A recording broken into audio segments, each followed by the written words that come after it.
You'll never open that window. They nailed it down in 1932. On the day this building was condemned. Can't breathe in here, fish. Room's like an oven. I've already split my shifts, and everybody's working double duty. I need more help. Things happen to people in 100-degree weather. Tempers get short. I said tempers get short! Everybody, I'm sorry I'm late. Crosstown traffic was the pits, and there is absolutely no air in this room. You could sustain heavy brain damage from living in a condition like this. Do you realize that you people are breathing in pure heat? Who took all the air? We don't use the stuff. You must be thinking of another precinct. How can you sit there wearing a tie and not sweating? Willpower.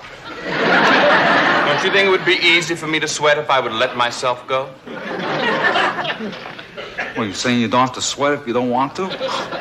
It's just a matter of values, man. This is a $30 shirt.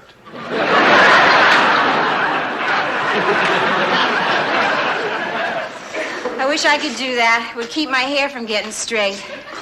I can do that, too. How come you're not dressed? Oh, well, we got a lot of time. It's 10 after 9. We're supposed to relieve Amengual and Bailey in the park at 9:30. Yeah, well, see, I got to talk to the captain first. What's the matter? You worried about working with me? Oh, it doesn't have nothing to do with you. Women always figure it's always got something to do with them. I don't want to hear any more about that. Just what you lousy cops done is illegal walking around dressed like perverts. Hey, you dirty guy, you. Now, look, one more crack like that out of you, and I'm going to reach into your mouth with these two fingers and pull out a tooth. Now, sit over there. Got some weird body for a man, fella. Foo. Foo. Holy mackerel. One's phony and one's real. Wrong again. Got a lot of action out there tonight, huh? The freaks are out in force. Good. There'll be plenty to go around. You really enjoy your work, don't you? Yeah. It's important. It's exciting. And it's the best way for a woman to meet the public. Armed. Really? You should be checking out by now, huh? Oh, just finishing up, Captain. We brought in a mugger. Ah. Wentworth, you and Wojciechowicz tonight? I know. I'm waiting. Yeah, could I talk to you for a second, How Captain? come you're not dressed? Yeah, well, I just want to talk to you first, that's all. Fine? Come on in the office. Captain, if he doesn't want to work with me, I'll go out with somebody Wentworth, else. I'm sure it has I nothing to have do my with- green sash in Kung Fu, and I shot expert on the range Will last you relax, month. What do I Wentworth? have to do, wear jockey shorts?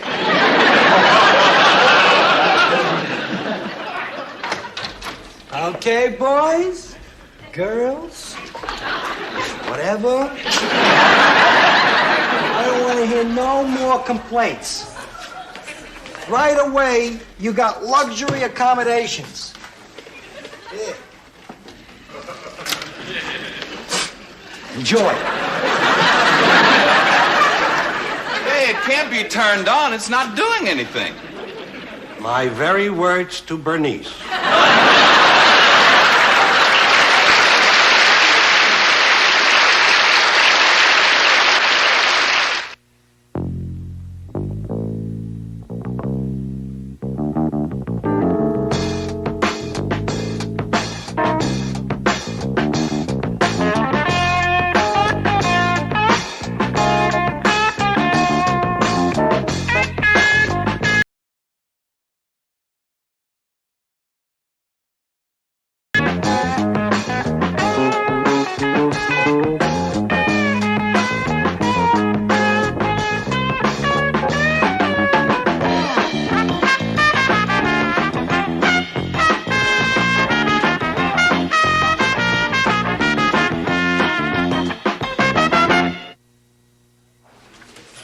Joe, the idea is to present an attractive target to a potential mugger.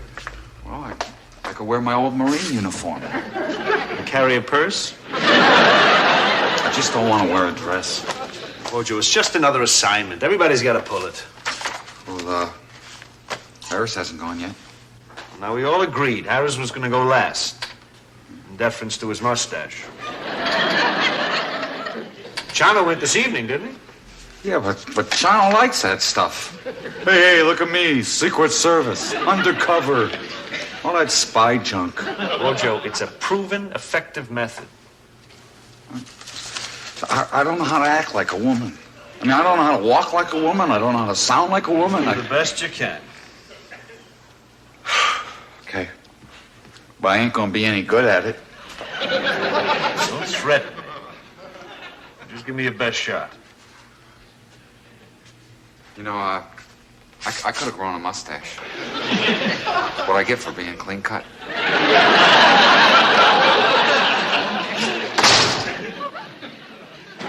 Well, are you going to get dressed?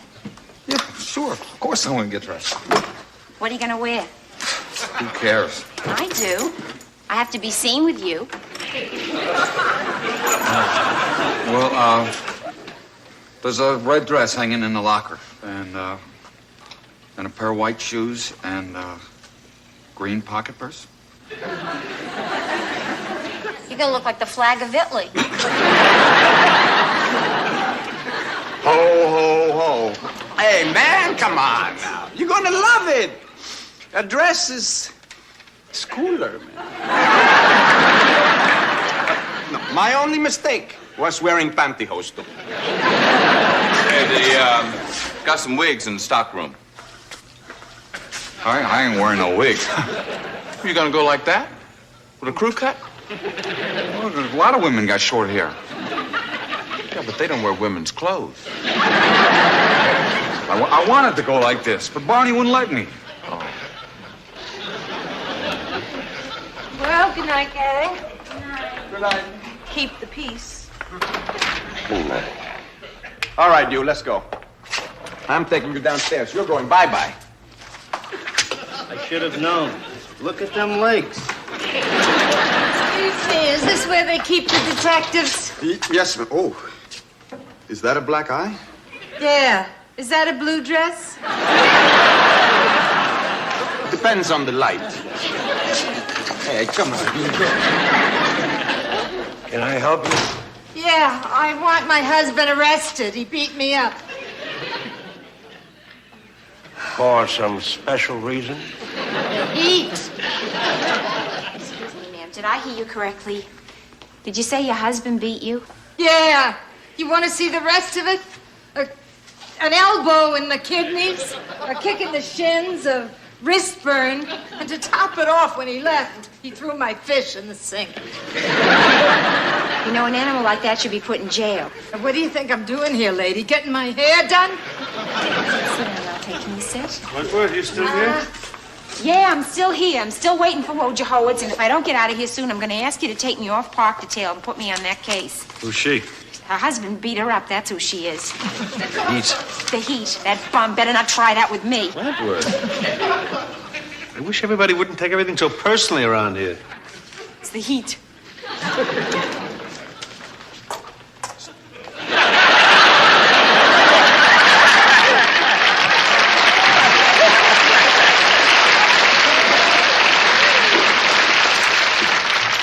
Got your wig? It's in my purse. Put it on. Can't I wait till I get to the park?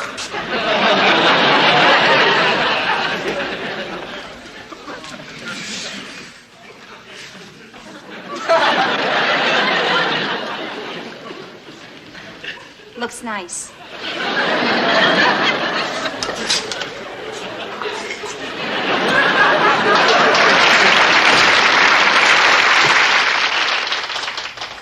You got a fan. Why doesn't somebody turn it on? It is on. Hey, Chano. Yeah. Oh, they got a wagon waiting downstairs to go to the tombs. They're waiting for your boy. I'll take him down. Okay, Mugger, on your feet. I'm gonna take you down for a ride. Wait for me over there. So this is the real you, huh? No, this is not the real me. Nobody knows the real me. The real me is a man of mystery, a man of 1,000 faces. As a matter of fact, the only people that know my real identity is the federal government. Is that right, Harris? Who's that who spoke? I'm also invisible. Can you help me? I'll be back in 5 minutes, okay? All right, Mrs. Boyle. Let's have the story. Well, it's about time. The swelling was beginning to go down. What's your address? 625 West 11th. Apartment 4B. What's your husband's name? Parnell Nolan Boyle. That's a lovely name. It's not bad for an animal. Listen, what do you think of a man who hits his wife?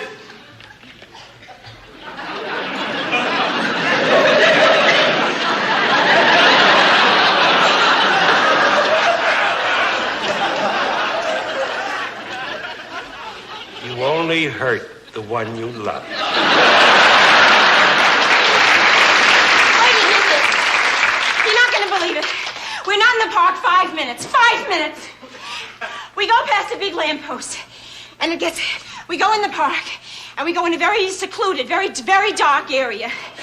And a big guy jumps out from behind a tree, and there's an attempted rape right in front of my eyes. Catch the guy. No, he got away. How about the victim? The victim is coming.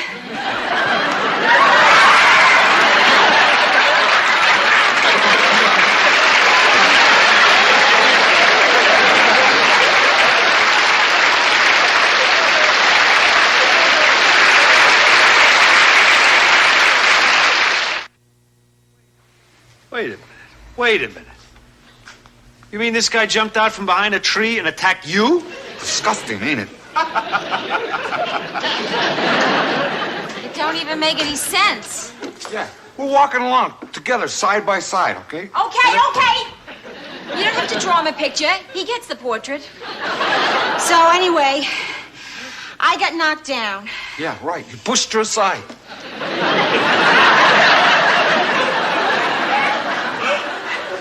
I got my gun out of my purse, and I yelled, freeze. But it was very dark, and I couldn't see very much, which obviously he couldn't either. And he took off through the bushes. Yeah. So I went after him, Barney. Only I couldn't run because of these shoes, all right? So I threw him off. And the ground was covered with rocks and a pointy stick. So he got away, huh? Yeah, he got away. And he didn't push me aside, he knocked me down. But anyway, I got to look at him, and I'll know him when I see him again because I marked him. You shot him? I bit him in the neck.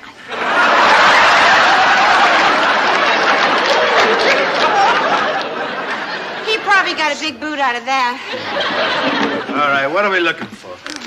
Tall, dark guy, about 185 pounds, with a hickey on his neck. And I'm going out after him again, too, Barney, as soon as I get a new outfit. Maybe I ought to get one, too. You look fine. Oh, yeah. Well, I've never been the flashy type, you know what I mean? Simple, tasty.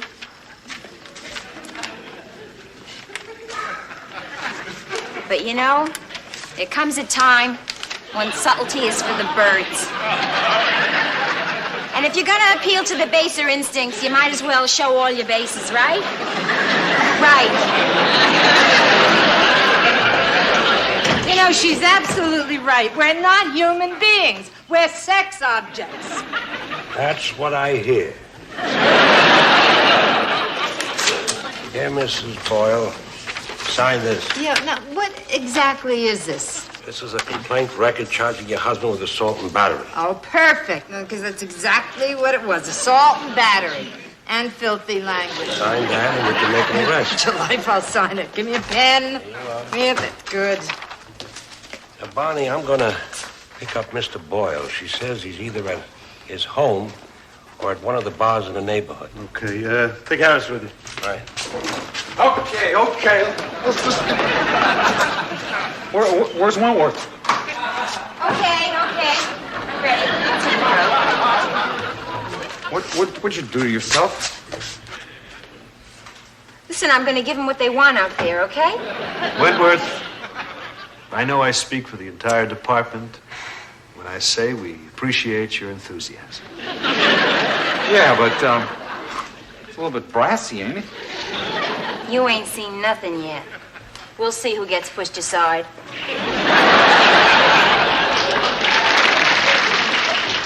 Listen, could you tell me how long he's going to be locked up after he signs this? That's for a judge to decide, Mrs. Boyle. We have nothing to say about that. Well, you know, I just wanted to make sure the bum was going to get everything that was coming to him. What did he get last time? Well, he got a year's probation, but that ain't up until Valentine's Day. Well, if he's broken his probation, he could get up to 3 years. How's that sound? 3 years, that's perfect. It'll give him all that time to think about what he's done to me. What does he think I am, a punching bag? 3 years, right? 3 years. That's, he'll be spending on 19th, 20th, and 21st anniversary behind bars. He'll be 55 years old when he gets out.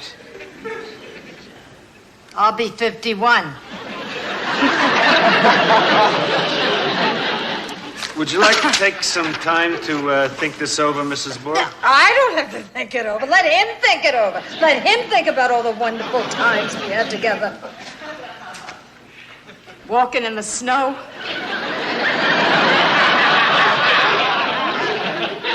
Summers on the beach. You know, he made love to me one time in a field of daisies.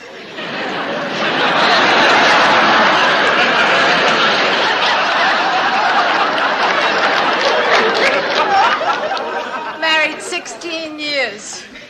And that crazy, clumsy bum takes me in the middle of a field of daisies.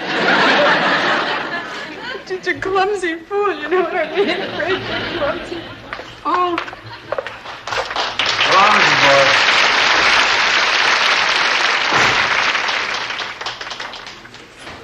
Boyle. Now, that's a marriage that works.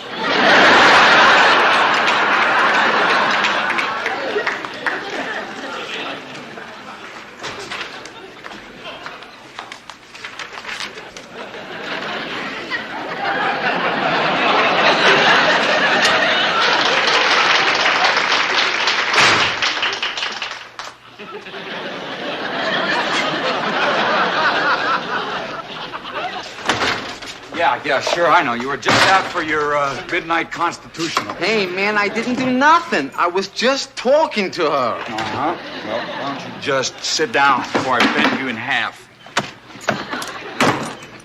Where'd you find him? He was on the prowl, looking for action. Did I do anything to you? I didn't say anything out of line, did I? I told you to shut up. Does his neck check out? No, there's nothing there. But, he could have healed. Since when has it been a crime to talk to a lady? I wasn't looking for no trouble. I didn't know the big broad was a cop. What happened? We were walking through the park when all of a sudden this man here was attracted to me. And he said something in the nature of, "Hi, you good looking, could you lose your friend?"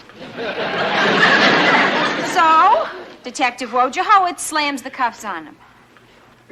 Didn't seem to be any point in taking any chances, Barney. Wojo, what are you going to charge him with? Felony fresh? Could have been the guy, Barney. And besides, even if he ain't, he's probably got priors. Harris, take him downstairs, run a make on him. Okay, Barney. Hey, come on, lover. You were a lot of help. Smiling at him in the squad car. Hey, look, Wojciechowicz, the man got a little excited. You don't arrest a man for getting a little excited, eh? No, you probably got a big kick out of it, didn't you? Wojo, why don't you give me Please, your I final need- report? It's getting late. Check out, huh? Who goes out on second tour with you? Fish. In the future, I would appreciate it if personal considerations are left out of the squad room.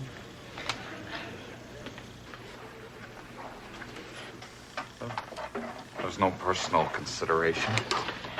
Oh, yeah? Well, I'm sorry to hear that.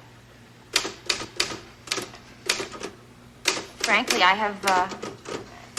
have always found you You know, sort of attractive.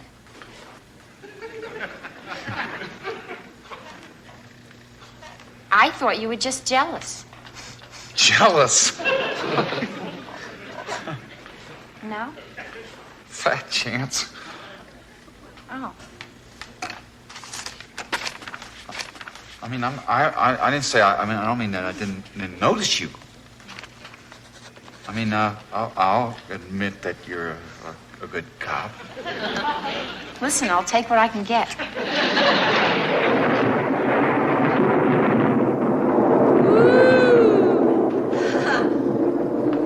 Is that thunder I heard, or is it just our plumbing again?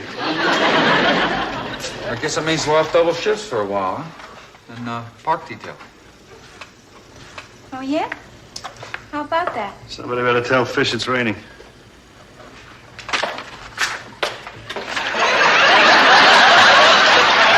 Okay, Winkler, let's go. Oh, we're cold on account of rain. I thought it was just the plumbing. Why don't we all go home and get some rest? Come on, Fish, let's go get changed. I think I'm going to stay like I am. Maybe I can get a seat in the subway.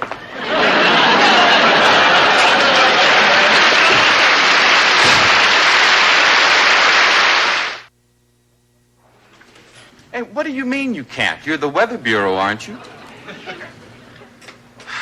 Look, the paper said rain today, and it ain't raining.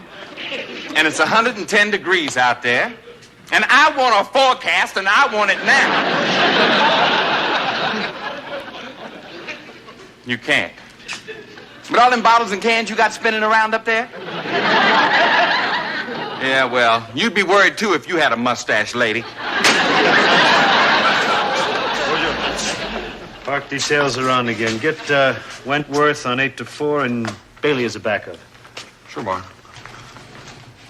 Harris, you shave at sundown. Hey, you won't buy a veil, huh? Never worked for me.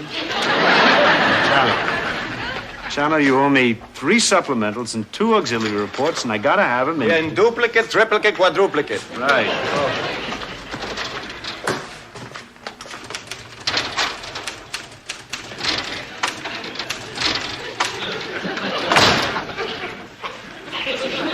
You'll never guess what I stepped in. Hot car.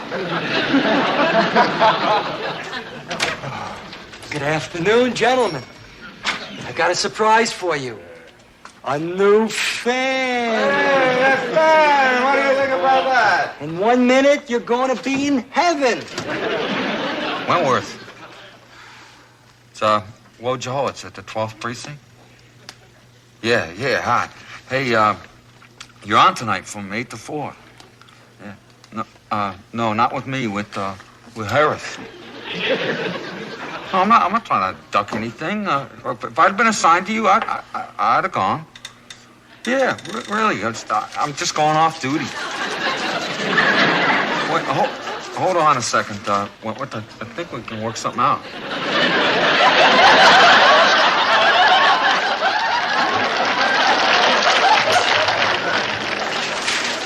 Hey, what's the matter with you? Wait, there's something.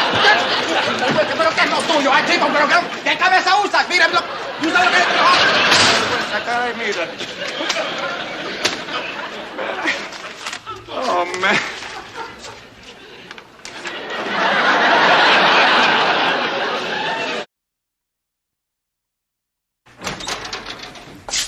Hi, guys. You're late. Couldn't help it. Yeah, I'm doing your filing. I don't like to do filing when it's my filing. When it's your filing, I hate it. All right. Hey, Fish.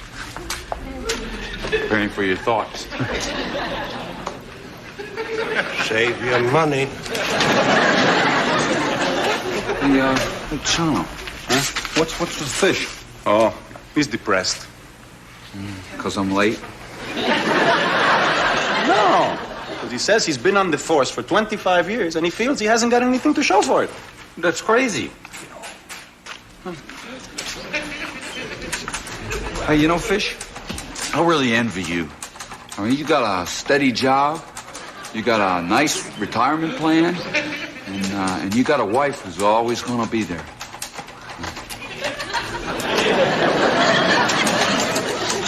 You're vicious, you know that? Morning, Harris. Sorry I'm late. It's okay with me, man. You know, Harris, you're amazing the way you can sit there and type without even looking at your fingers. It's simply a matter of mind control. Yeah? You carry on a conversation, too, huh? Yeah, you see, one section of my brain is typing out this very simple, routine arrest report. Huh? The rest of it's talking to you. Yeah, but you make it seem like a snap.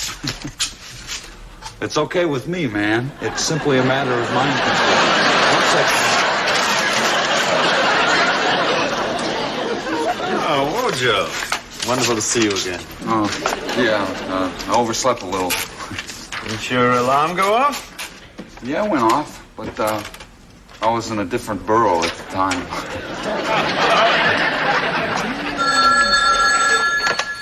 12th Precinct Detective, Sergeant Amengual speaking. Oh, Lexington Avenue? Okay, 23rd Street Station. Good. Okay, we'll be right over. What's going down? Somebody shooting up the Lexington Avenue subway. Wojo, as long as you're up. I was just in the Lexington Avenue subway 5 minutes earlier, and I'd been there already. Matter of fact, if I'd been 5 minutes later, I'd be there right now. Timing is everything.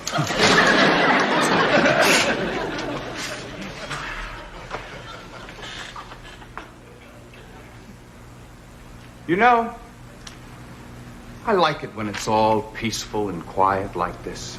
If you listen real careful, you can almost hear a stream trickling down a mountainside.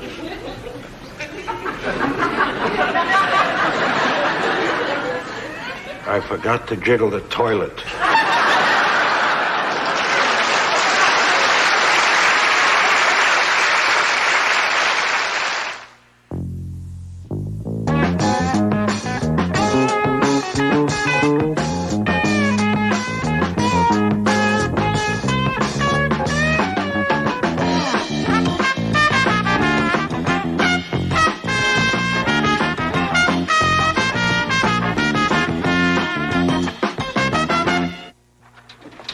I'll type it up, Wojo. Oh, right there. I'm not sorry I did it. I'm supposed to go easier on you when you're sorry, but I'm not. Mr. Lindquist, you want to hang around here for a minute? I'll take your statement. Be right back. I have never seen anything like it in my life. Like what? He shot a candy machine in the subway. To death. You deserved it. Harris, take a run over to the 24th Street Fire Station's engine company 51. Oh, beautiful. It's almost lunchtime. They do some fine cooking over there. Really? Oh, yeah. Occasionally they burn something. We've had 6 fires in the last 4 days, all suspicious, Sergeant. Take Wojo with you. Okay. Don't I have time for a cup of coffee? You would have if you hadn't been late. 3 days a week, I put 20 cents into that machine, and I can count the number of Butterfingers I've gotten out of it on one hand. I reported it to the company. All I got was lip service. Mr. Lindquist, if the machine kept cheating you, why didn't you go someplace else? Principal. I wanted that machine to give me a Butterfinger. It wouldn't. So you shot it. It was like doing all the things I ever wanted to do but didn't have the guts. Yes, I know, Mr. Lindquist. We all have dreams of glory. Like not tipping a waiter. That's my favorite. Yeah. You got a lawyer? My cousin Louis. Well, you better call him up, huh? I like him, but he doesn't like me. Come to think of it, I don't like him either. I like his wife. Barney, I'm charging Mr. Lindquist here with firing a gun in public, criminal possession of a firearm, and, I don't know how to write up the rest of this. You have assault with a deadly weapon? You shot a candy machine box. Frustration. candy machine? Now, that man could be in a lot of trouble. If it was a cigarette machine. You know, I'm going to let them figure this out downtown. Mr. Lindquist, you finished with your phone call? My cousin Louis wasn't there, but I left a message on his recorder. Well, we got to take you downstairs. Fingerprints and photographs, okay? Those message recorders are intimidating. You know, I said everything I had to say. I still had 22 seconds left. I was afraid to hang up. Louis is a bully. Ah, Mr. Lindquist, you really do hate machinery, don't you? Passionately. There's a stamp machine on 6th Avenue. I'd like to put a contract out on. As far as I'm concerned, you can just file that in the garbage. Well, this was made up with scientific precision. I mean, composite sketches can be a very useful tool. Harris, look at it. That's a picture of Woody Allen. Oh, good. Any luck? Well, we talked to the guys from the fire station. We also talked to a witness. Oh, good. Not much of a witness, Barn. This is a hooker. Hookers have been known to see. Hello, fish. Hardiman. Again? Again. What do they take this time? $214 in cash and 3 bottles of scotch. Thank God they were on special. You got coffee? Help yourself. I've checked out all our files, and all our local arsonists are accounted for. State prisons, federal prisons, burn wards. I don't think this guy's going to be in our files anyway. Oh, Harris has got another theory. Sherlock Holmes. I mean, psychology is a very important part of modern criminology. Ojo, hold off your rebuttal till later. I mean, this guy doesn't set fires for money. I mean, he just likes to set fires. Pyromaniac. Yeah. What's the difference what he's called? I mean, I'm just trying to get inside this dude's head. I mean, fire is a symbol of total emotion. You show me a dude who loves fires, and I'll show you a guy who is sexually frustrated and socially inadequate. You can file that in the garbage, too. Heck, Barney, I like fires. I sit in the wintertime, watch the fire all night long, just dancing. It's exciting. Doesn't mean I'm socially frustrated or sexually inadequate. Got that backwards. What's the difference? Actually, not that much. This guy's just another hoodlum. You know, he's using fire instead of throwing rocks. Oh, you got a firebug, huh? Yeah. Thank God I was only held up at pistol point. We're very sorry to hear that, Mr. Carter. Well, listen, it's my own fault. I didn't have to own a liquor store on 11th Street. I could have been a shepherd living in Montana with the deer and the antelope. But no, I had a sense of duty to my fellow man. I wanted to bring him his daily needs. Hardiman, I need details. 3 kids with a gun came in and said, stick 'em up. That's all they said? There was nothing to discuss. It was perfectly clear. All right, Wojciechowicz, if you have no objections, we're going to use Harris's analysis as a jumping off point. Let's make copies of this thing and circulate it in the neighborhood. Right. Where? I would suggest porno theaters and bookshops. I mean, there's a supermarket of erotica on 10th Street for your one-stop shopping. And check the local bars and the massage parlors. Well, don't get too wrapped up in your work. Yeah. Hey, would you get some copies made, and I'll make out the itinerary. 12th Precinct, Harris. Yeah. Where? We got another fire. Yeah, thank you very much. We'll be right over. Burlesque theater. Started in one of the dressing rooms. Very good, very good. Kid stuff. Lucky coincidence. Get on. Wojo? You drive this time. I want to look out the window.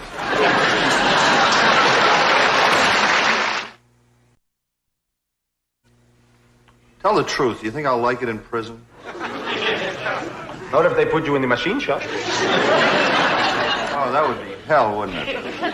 Look, I wouldn't worry too much, Mr. Lindquist. You're a first offender. Is your cousin a good lawyer? No. But his wife has great legs. Mr. Lindquist, the attorney's downstairs arranging bail. He was delayed because of an accident on the way over. Oh, Lewis loves accidents. Good to see as many as he can. That's how he gets most of his clients. Barney, lunch. Why did she marry him? With legs like that, she could have anyone.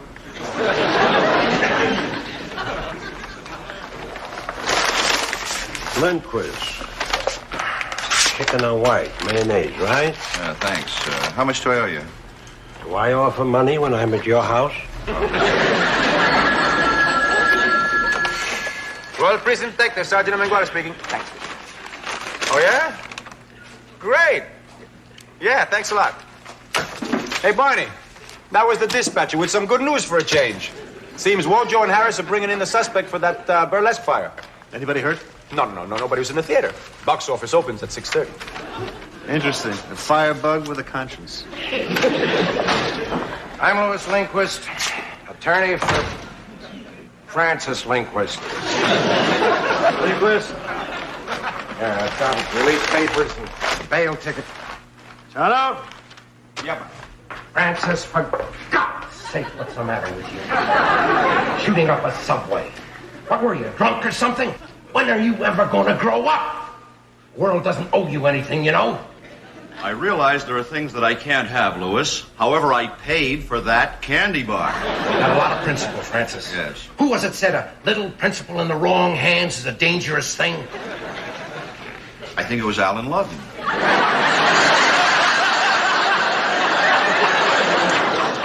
Lindquist. These are in order. Made your signature. Thanks. No, I'm not making a penny out of this. Lindquist, step outside, please. Move down there. Want to check your valuables, if you don't mind? Oh, thank you. Okay, come on. You people are making a dreadful mistake. If so, we will apologize, Mr. Foreman. Not a bad match, huh, Barney? Pretty good, pretty good. We spotted him watching the fire. Watching fires is an American tradition. And then we chased him into a porno theater. Another American tradition, I'm afraid. I swear, as God is my witness, I had nothing to do with that fire. Yeah? Then how come you were running? Because you were chasing me. That's because you were running. Oh. Wojo, this is a matter of perspective. Check him out in BCI. Right, Barney. Sit down, Mr. Foreman. Excuse me, officer. What is the young man alleged to have done? He's being held on suspicion of arson. Oh. I think what's his name, Mr. Foreman, Edwin Foreman. Mr. Foreman. Well, I'm an attorney. Now, if I can be of any assistance to you, just call me at that number. Anytime, day or night. If I'm not there, my wife will take a message. Her name's Sharon. She has great legs. All right, Francis. You're on your own again.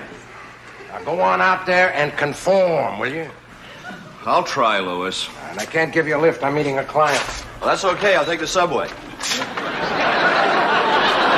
And if you get shafted by another machine? I'll remember what you told me. Right. You don't break the law, Francis. You find a way to take it out on somebody else. Well, I'll certainly give her a call. We've had 7 incidents of suspected arson, Mr. Foreman. I'm going to ask you to account for your whereabouts on each one of those occasions. I was at home. I haven't given you the dates yet. I'm home most of the time. I take care of my mother. Mother ill? I don't think so, but she does. What were you doing in a burlesque house? Every so often, I have to remind myself there are other kinds of women in the world. Bart, Mr. Foreman's got no prior record. No arrest, nothing. I told you that. But he's got one minor violation for improper storage of gasoline in the trunk of his car.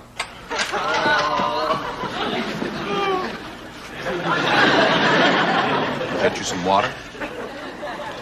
It's a little late for that. Mr. Foreman been advised of his rights? Yes, he has, Barney. Okay, you got one phone call, Mr. Foreman. As God is my witness, they're driving me into the sea. They spray painted filth all over the side of my store. Young kids. I'm not going to tell what they said because it's disgusting. It isn't even funny. You swear out a complaint, Mr. Cotterman? Now, save your paper. I just thought I would come in and keep you informed. Thank you, Mr. Cotterman. A little whitewash helps us do our job. Certainly. I can handle it myself. Listen, I've been fighting this city for 40 years. I've been robbed at night, robbed at the daytime. I've been vandalized, terrorized. My garbage has been pushed into the street. The only thing that hasn't happened to me so far is that I haven't been burned down to the ground. Burned. With my luck, it's going to happen. I can feel it in my bones. Mark my words, it's going to happen. Mr. Cotterman. Listen, if there's one thing I trust, it's my instincts. You know that arsonist that's been running around town? With my kind of luck, he's going to catch up to me. You can bank on it, believe me. Mr. Cotterman. I'm psychic. Do you know that? You see, if you're born in February, you get like that. And I'm telling you that I got a feeling that any minute, my whole business is going to go up in smoke. And what am I going to have left? Nothing. Well, a little insurance. But so, okay, I can take the bitter with the sweet. Let's see, I arrived here at 3:15. I should be back in the store by 4 o'clock. It's nice to spend an occasional 45 minutes away from the store.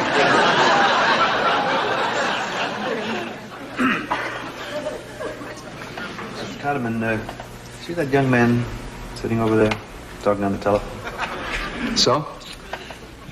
That's the arsonist.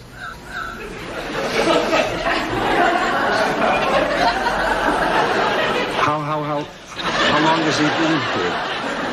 Been in custody about an hour. Before that, he said a different crime. Oh, my God.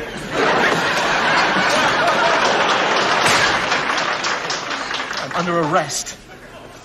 I'm at the police station now. I burned 7 buildings. 7. It's not all right, Mother. I'm not precocious, I'm sick. And I want to get help. I need a doctor. Mother, I don't want to see Dr. Paul. He's a pediatrician. Everybody got a mat?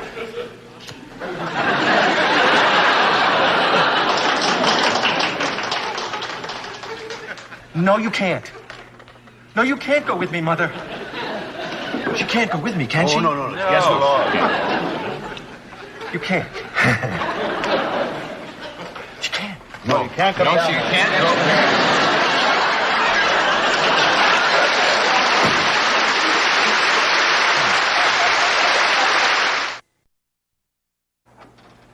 Gentlemen, it's 5 o'clock and we're over budget. Good night. Hey, you don't have to kick me twice. I have an engagement with a young lady that I chanced to run into at a fire today. No kidding.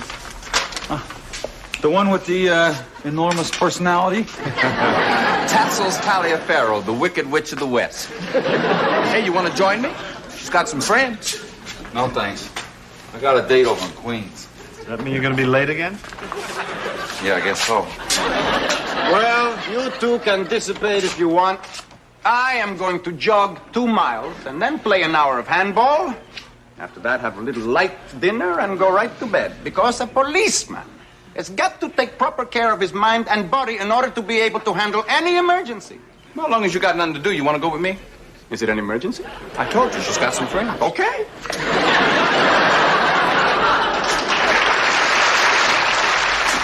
Aren't you going home? I don't know. Bernice is visiting her mother up in Poughkeepsie. It's funny. Liz is in Philadelphia with the kids visiting her brother. As long as you got nothing to do, you want to do it together? Sure, what do you want to do? I don't know. What do you want to do? I don't know. What do you want to do? I don't know.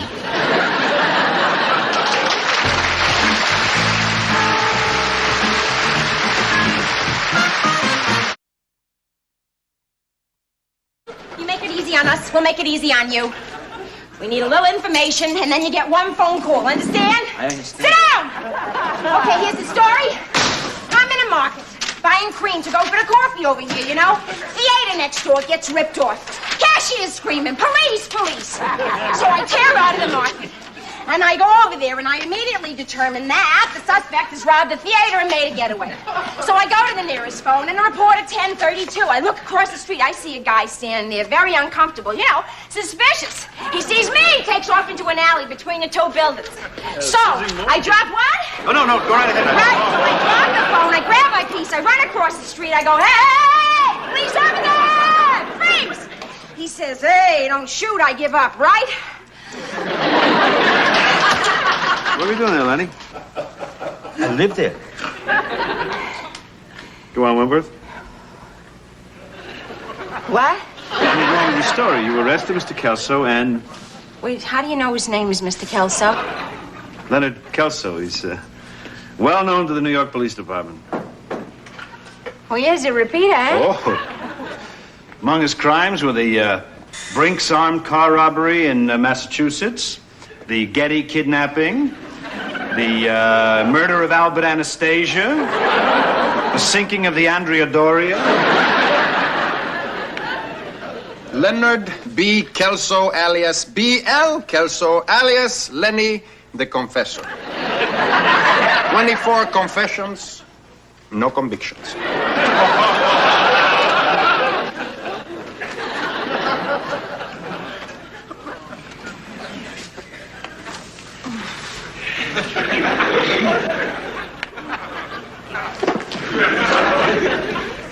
You didn't rob that theater, did you? Yes, I did. I give you my word. How much?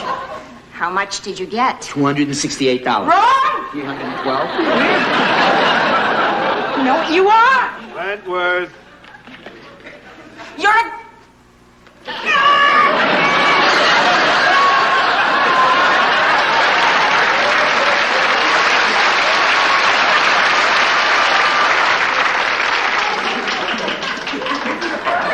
It's what you are!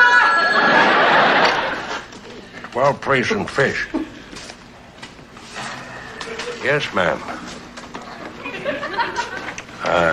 We'll have someone come over right away. Barney.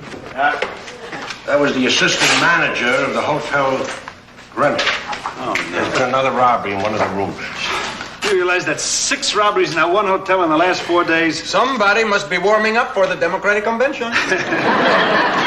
Chano, you and Fish, check it out. Right, Barney. Ready to go, Fish? Yeah.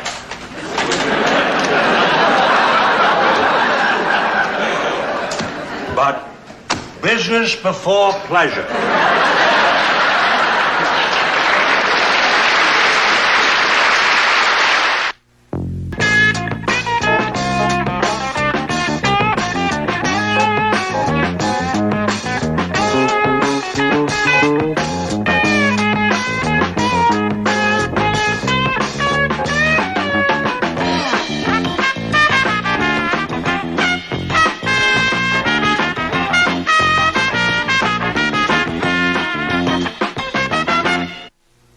Okay, Miss Hartstone. Now, we want you to think very carefully about the man who robbed the theater, right? You're going to be looking at pictures of men with criminal records. We call them mugshots. And they are in a book which we call a mugshot book. Now, your job will be to very carefully scrutinize each picture in an attempt to identify the aforementioned man. We appreciate very much you doing this, because we know it's a very difficult job, because it's a very big book, and it is the first book.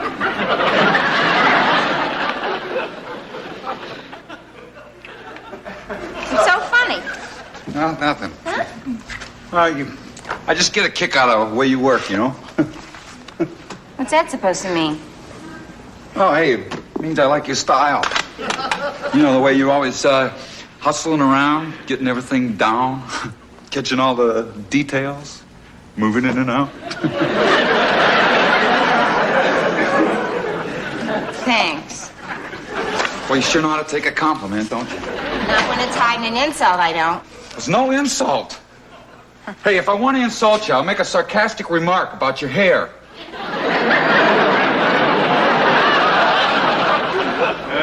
Joe, as soon as you finish, I got some business for you. You too, Wentworth. Sir. I'm telling you, Fish, you eat funny foods. That's why you get sick to your stomach. It's my eyes. I got sick because I can't read in a moving vehicle. No, it's your ears. Yeah, all your balance is up in your ears. You had them cleaned out lately? Get away from me. What's going on? No, it's Fish. He's sick to his stomach because he eats funny foods. Hey, you all right? Yeah, I'm all right. What happened at the hotel? We interviewed a Mr. and Mrs. Armbruster of Dayton, Ohio. It's a very professional job, Barney. Just like all the others. Yeah. The Armbrusters slept right through it. They didn't hear anything, didn't see anything. Good for them, bad for us. What about hotel security? Well, we talked to Hunsinger. He's the chief, you know. He can't come up with anything. Also, he's afraid of losing his job. Okay, send out a flyer on the stolen property. Right, Barney. You know, it's a real shame. I mean, a person can't go to a hotel anymore without getting robbed. That's true. $3 for a valet parking. I gave the kid a quarter, and he looked at me like I spit in his hand. Check out petty cash for me, will you? Right, Barney. Wojo, Wentworth? Sir. Yeah. I want to set up a stakeout. Go down to Manhattan South property. Then I want you to go over to the Hotel Greenwich and check in as husband and wife. You got that? Yes, sir. Yeah. Sure, Barney. All right. Now, you're supposed to be affluent, so don't be afraid to spread some money around. Here it is, Barney. $12.13. Oh, and 2 IOUs from your mana. Charge everything.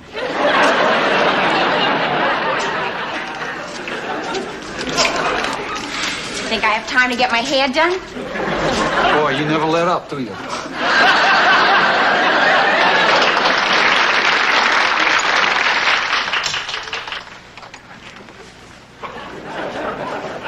My, it's good to be back in the States, isn't it?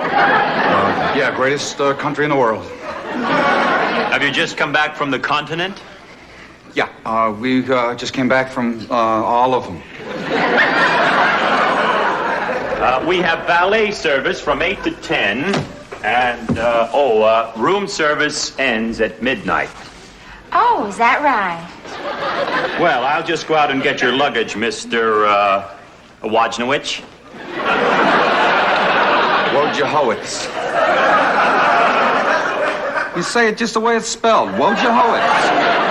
Yes, sir. Oh, hello, room service? This is Mrs. Wojnowicz in 6th. We'd like to order dinner. We'd like 2 shrimp cocktails, 2 sirloin steaks, medium rare, 2 Caesar salads, and we'll have a bottle of champagne. Oh, whatever you have that's amusing. Thank you. Say, Raha, how many rooms on this floor? Oh, about 35 or 40. Oh, but you've got a lot of privacy here. It's an old hotel. The walls are 2 feet thick. Why, you could do anything you wanted in this room, and no one would ever know it. Yeah, well, I don't think we'll be doing anything special. Well, chacun a son goût, sir. Right. Same to you. Oh, thank you, sir.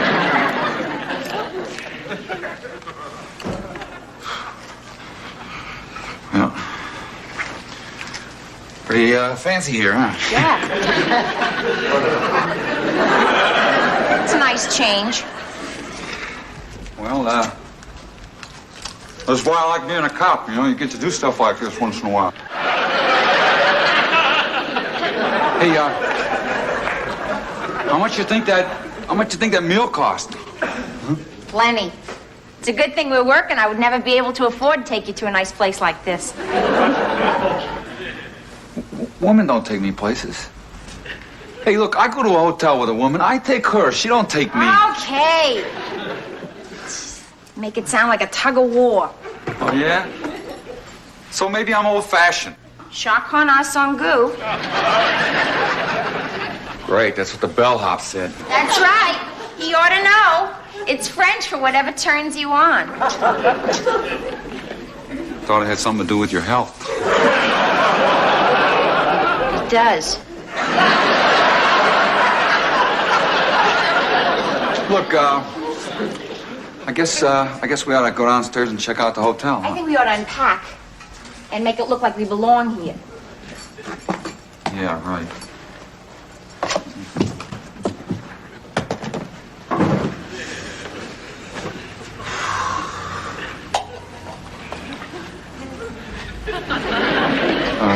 Is that what you sleep in?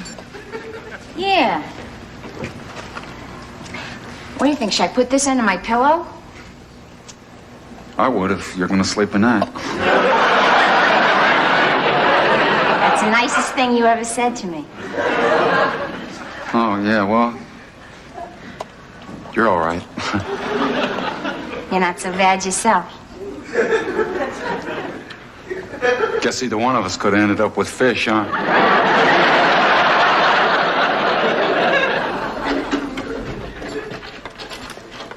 What do you think? Oh, it's not room service sounding like that. No, wait, we'll blow a cover.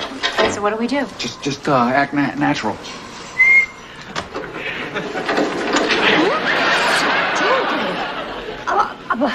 I thought the room was empty. Excuse me if I interrupted. Not that I saw anything. Well, have a nice night.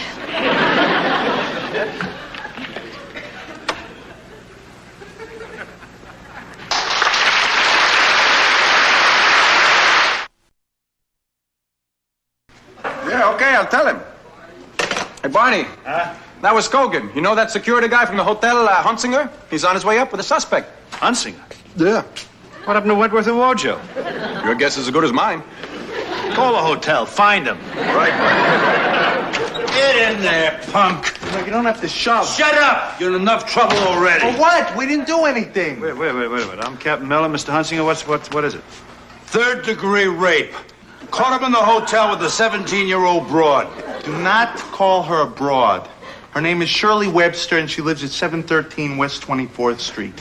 And we're engaged. They registered as Mr. and Mrs. Smith.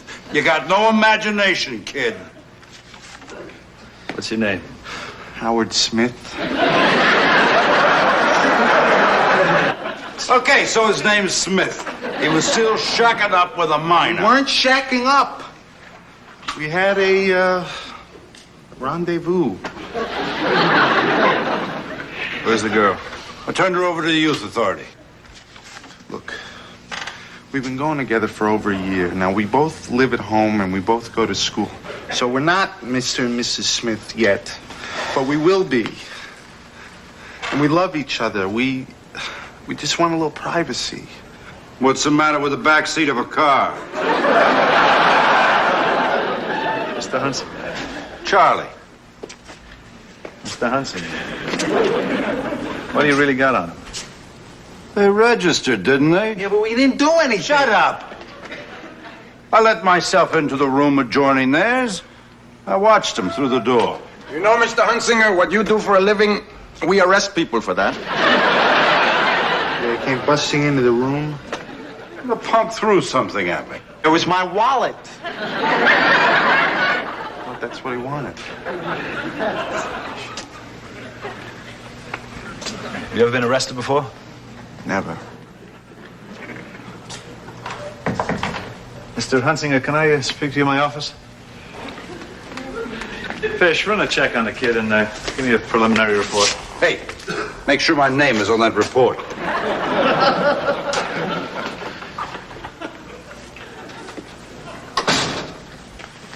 I can appreciate the pressures you're under, Charlie. Tell me about it. 6 robberies in 4 days. I can't come up with one solid lead. We got the same problem. Yeah, but you don't have to deal with my management. I know them. They'll blame it on my drinking. Drinking on the job? I do now. Look, Charlie, you don't really want to hang that kid out there, do you?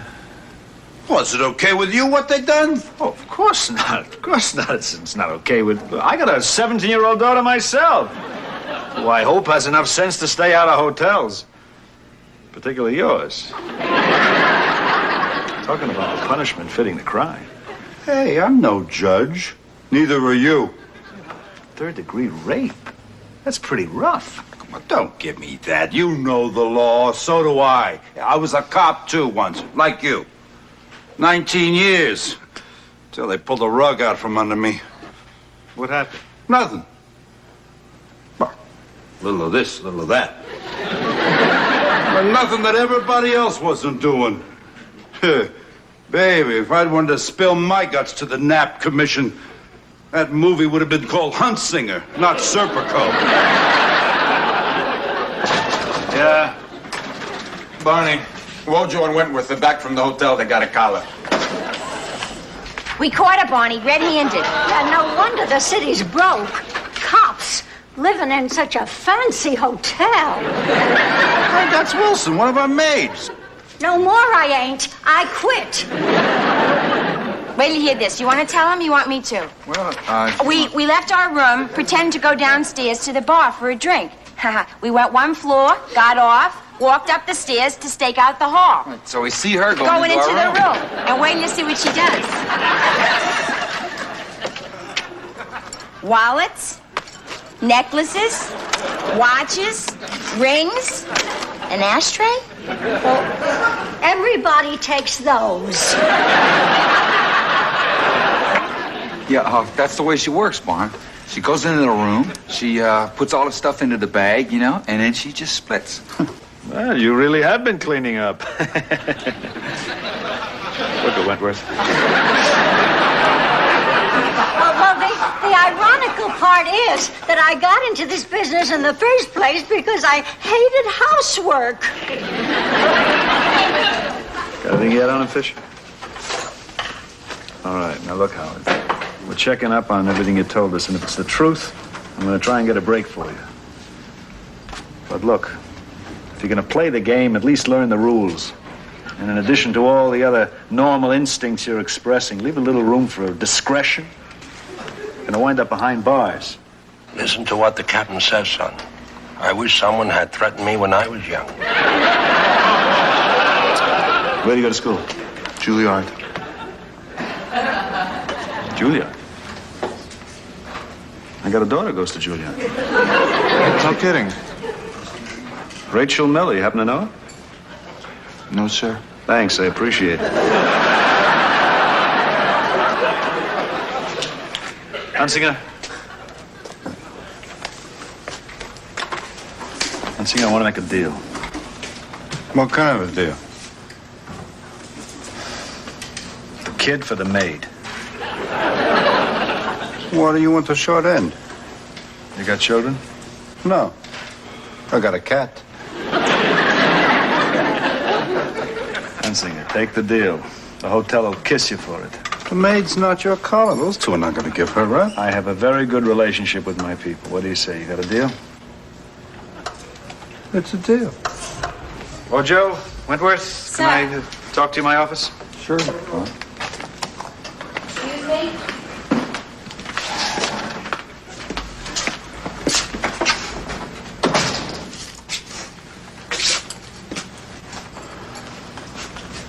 I want you to give up your collar.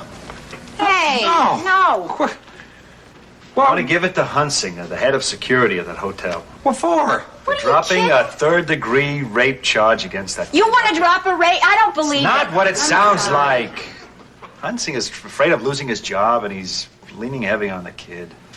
Hey, wait a minute. I don't understand, Barn. You never been in for swapping collars before? Oh, Joe. Oh, Joe, 2 kids in love. They check into a hotel. It's illegal, yes. Stupid, right. But come on, Hunsinger's pushing the maximum. Hey, look, just for a minute, try to imagine how those kids felt. Put yourself in their position.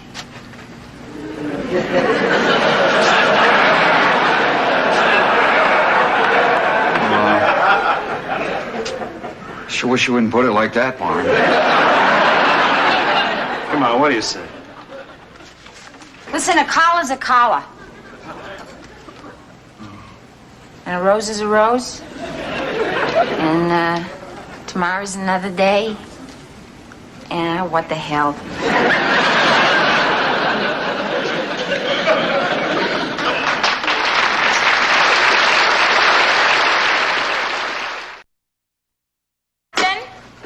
Some lady just called from a phone booth over on 11. Some wacko just snatched her purse and a dog, a poodle about that big. Probably thought it was a muff. Send a joker. Excuse me, may I speak with someone? Come on in, Mr. Kelso. See, Wojo, sooner or later in this game of life, a man gets tired of being a spectator.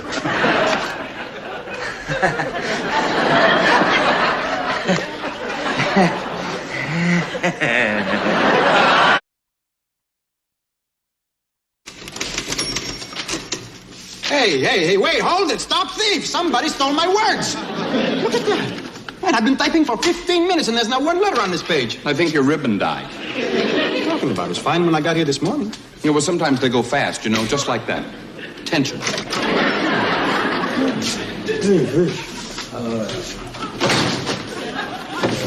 Hey, you okay, Fish?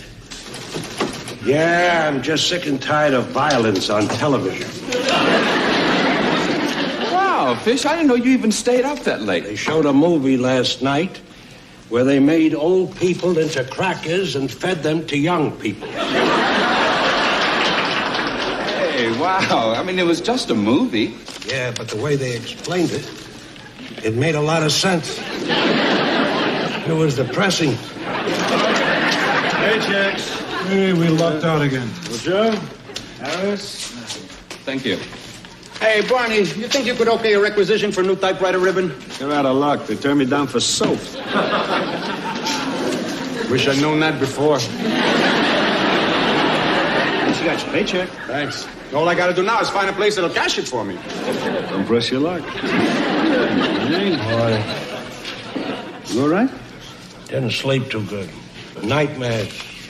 I dreamt about children growing up and getting their permanent teeth. You gotta watch what you eat. You're not kidding. Funny. Can't find a check for you. Oh, it's gonna be a wonderful day. Must have left it on my desk.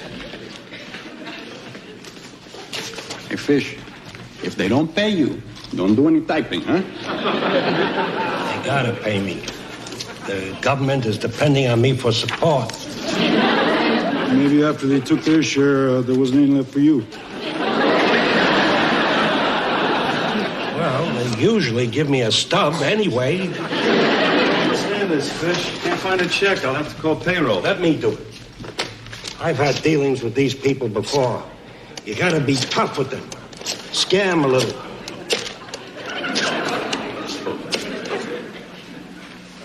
Oh, hello.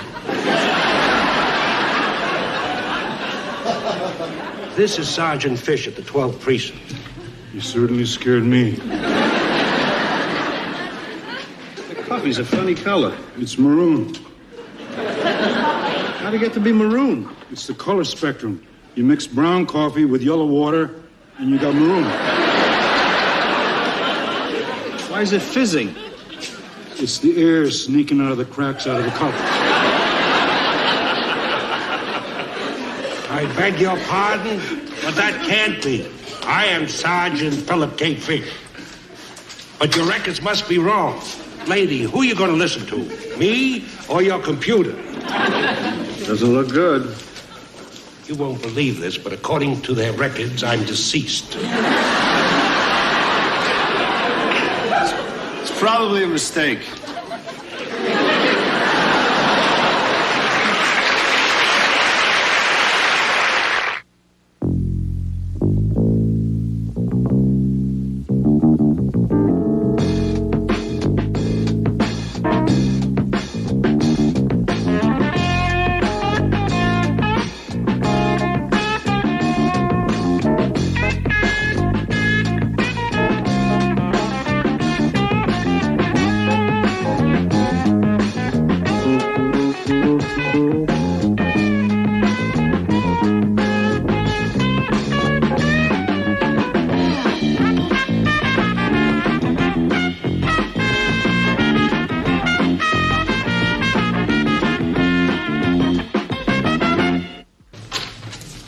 like it here. Will you stop being silly? Please. Come on. I don't want to go through with it.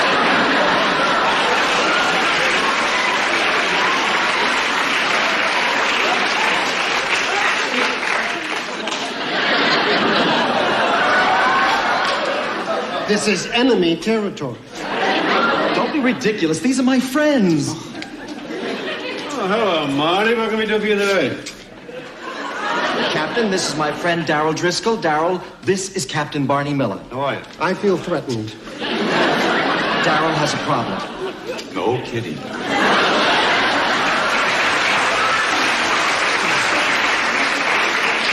Here's the one I was telling you about. Captain, can we speak to you privately? Step in my office. Thank you. Come, Darryl. Thank you very much, Captain. Oh, hey, Barn. Listen, if you need any help in there, we'll be right here.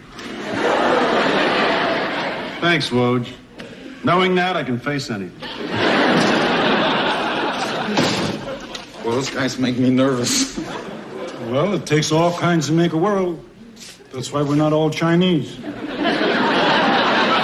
You know, if I was really dead, I'd be worth just under $57,000. I'd have had that much if I'd have died the day before I made my first bet. Practically a millionaire. Well, that's counting life insurance, Social Security, widow's pension. But you're still alive. Yeah. Tough luck. Darryl was arrested the other day by a detective from this precinct. What charge? Being unique. Is that all? He was coming out of the Velvet Den when he was busted. Drunk? No. I was enthusiastic. Well, anyway, Captain, he was never brought to the precinct because he had to buy his way out for $50. Are you serious? Are you accusing one of my men of extortion? I told you he'd be angry. We'll never be seen again.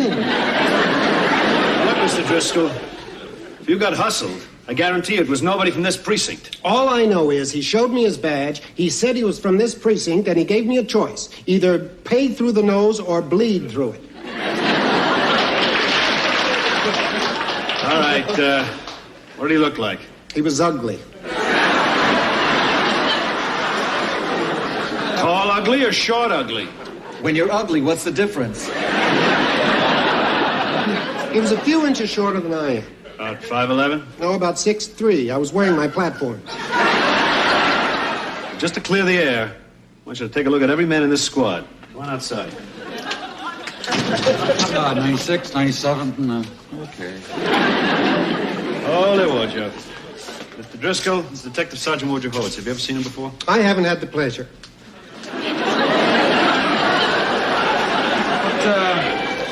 What's going on, Barn? Just making a point. Nick? Yeah. Mr. Driscoll? No, he wasn't Chinese. Neither am I.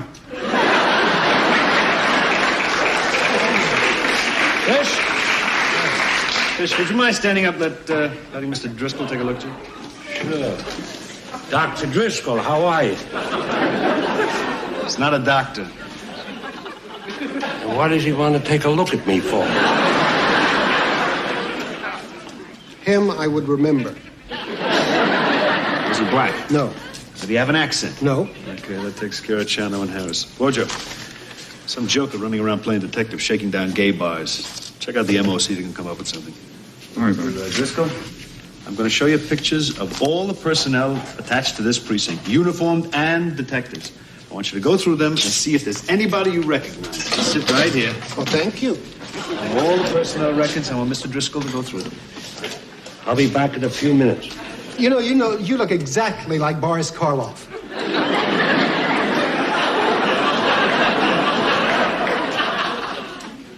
That's because we're both dead.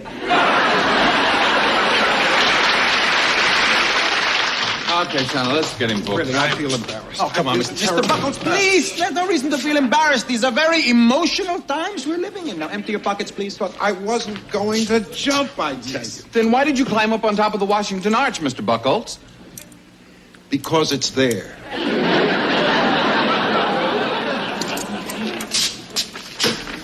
What do you mean by that? George Herbert Lee Mallory. He said that the day he climbed Mount Everest. He went up and never came down. No kidding. Yeah. Shit. See that, Mr. Buckles? See how lucky you are? Come over here, have a seat. Come on, please, have a seat where nobody's going to hurt you. Look, we're going to book you, and then you go to Bellevue Hospital. To Bellevue? Yeah. What for? Because he's there. Driscoll, take your time. Go through these, and if anyone looks familiar to you, let me know. Oh, I hope it doesn't take too long. I have a lecture at noon. Oh, you go to school? No, I'm having lunch with my mother.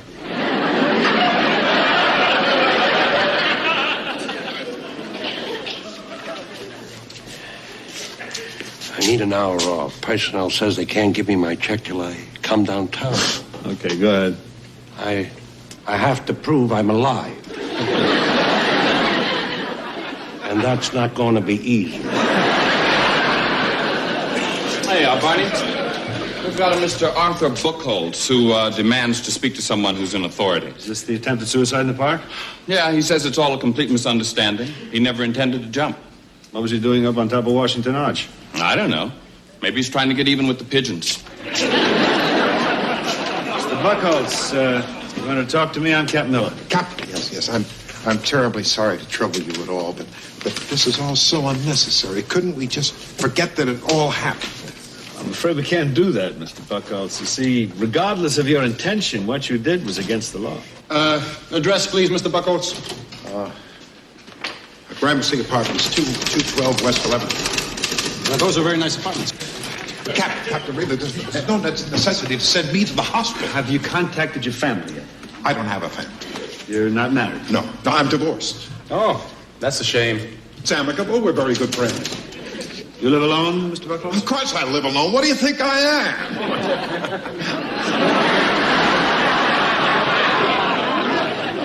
Mr. Buchholz, we're going to try to make this as painless as possible. You get one phone call. First, we're going to take you downstairs, photograph you, fingerprint you. Won't hurt a bit. Please. Can I have a drink of water? Sure, right behind you. There's a water fountain. Channel. Yeah. Take it easy now. Sure, Barney. Have you called Bellevue? Yeah, just call them. Yeah, everything's taken care of. Hey, wait! Oh, we'll get him, Barney. Kogan, we got a suspect running loose in the building. Backstairs. Right. White guy, some fruitcake, huh?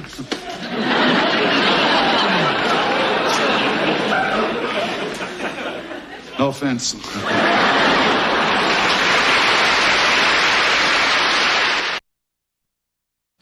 Hey, listen, don't try that again. It's very foolish. I feel very embarrassed, really. Well, maybe you wouldn't feel so embarrassed if you stay in one place for a few minutes. How about that? A momentary outbreak of panic. What's the fuss? Look, man, you are not walking out of a coffee shop. This is a police station. We've got the coffee to prove it. Your own self-protection, we're going to have to restrict your movements. Harris, let's put him in the cage. I promise I won't go away again. It'll be better all the way around. Come on. Hey, Barney,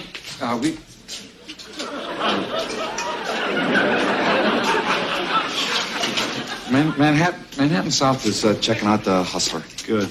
You got anything on a file on it? I'll check it out. What? How do you think guys get like that?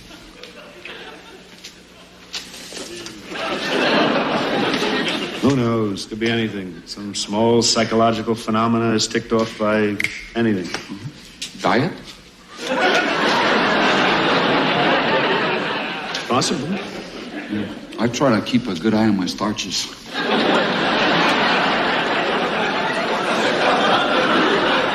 You worried? Me? No. Well, I mean, every once in a while I sort of wonder. Don't you? No? I guess it's one of the things I admire about you, Barney. Has anybody got a cigarette? I do. May I, Captain? Right ahead. Thanks. Don't mention it. It's none of my business, Mr. Buchholz, but take it from someone who knows. Suicide is not the answer. Oh, I wasn't going to jump. I was just looking around. I know. I've seen that view myself. We all have different problems. I wanted to be John Wayne until I was 17. And then one day I didn't anymore. I just wanted to die. What made you change your mind? Well, I was standing on the railing of the Brooklyn Bridge, and this car came by, and they had the radio on, and Doris Day was singing Que Sera, Sera. And I thought, you know, she's right. There's nothing wrong with me. I'm a perfectly normal man. Well, if you want to settle for that, it's all right by me. Barney, the guys from Bellevue here to pick up Buckles. Harris. Yeah, Barney. Get them ready for shipment. Okay. Hey, Barney. I got some make sheets here. Guys who have a history of beating up the opposite sex. Are you referring to women? No, I'm talking about those guys. They're not the opposite sex, weren't you? Well, they are so for me. Aren't they? I don't care. It's none of my business. Giorgio, they prefer to be called gay. Yeah, I know what they prefer. I just have trouble saying it. Okay, come on, Mr. Buckholz. Where are you taking me? Look, don't worry, Mr. Buckholz. Nobody's going to hurt you, Well, okay? I want to know where I'm going. Look, it's going to be okay. You got a customer for Bellevue? A guy named Buckholz? Oh, my God. All right, now, come on, buddy. We're just gonna take a little ride. Take it easy. Take it easy. Take it easy, Mr. Buckholz. The men have just come in to take you down to see a doctor at a hospital. He just wants to talk to you. I don't have to go there. We can talk on the phone. You don't want to do that to the nice doctor. You'll hurt his feelings. Now, don't come near me. I swear I'll jump. Jump where? It's just an expression. I won't be taken out of here tied up like an animal. Mr. Buckholz, we're trying to help you. But I'm fine. Please, don't you understand? I'm fine. If you people would please just leave me alone, please. I'd be fine. Mr. Buckholz? Mr. Buckholz?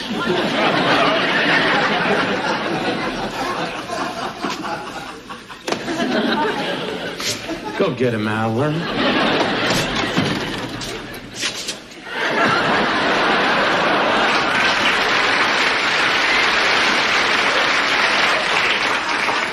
Wait a minute. I just explained everything downtown. You're from Bellevue, from Mr. Buckholz. Oh. For a moment, I thought it was IRS. Mr. Buckholz, you're behaving very badly. Tell those men there's no need for that jacket. There's nothing wrong with me. Yeah, Mr. Buckholz, what you say would carry a lot more weight if you weren't saying it from under a desk. Where's Captain Miller? He's talking to the guy under the desk. Oh, my God, that's the man. What? That's the guy that did the hustle? Yes. I told you he was ugly. You were being kind. Barney, you should come and see this guy. Don't disturb Mr. Buckholz. Can I help you? I'm Cap Miller. Sergeant Forrest, Manhattan South. All right. We got a call from here about a gay hustle. Yeah. I think we got a positive ID. Oh, that's him. Oh, yes. Yes. No question. Where'd you pick him up? Outside of Gogie's. The gay bar on 2nd Avenue? That's right. I just walked out and he grabbed me. I thought you were gay? A detective sergeant in the New York police force? Que sera, sera.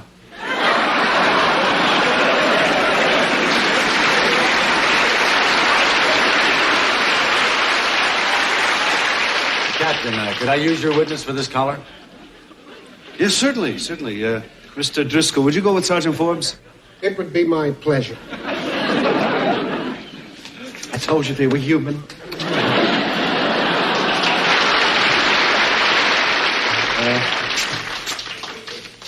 Forgive me, Mr. Buckholz. Something came up. I understand, Captain.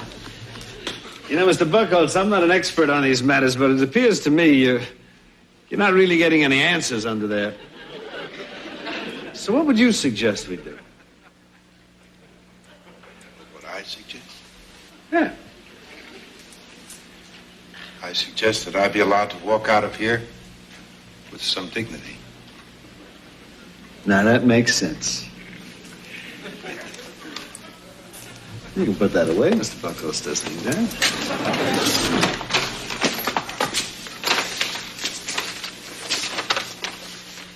Bye, gentlemen. Thank you for your consideration. I'm a very sick man, but I got a lot of class.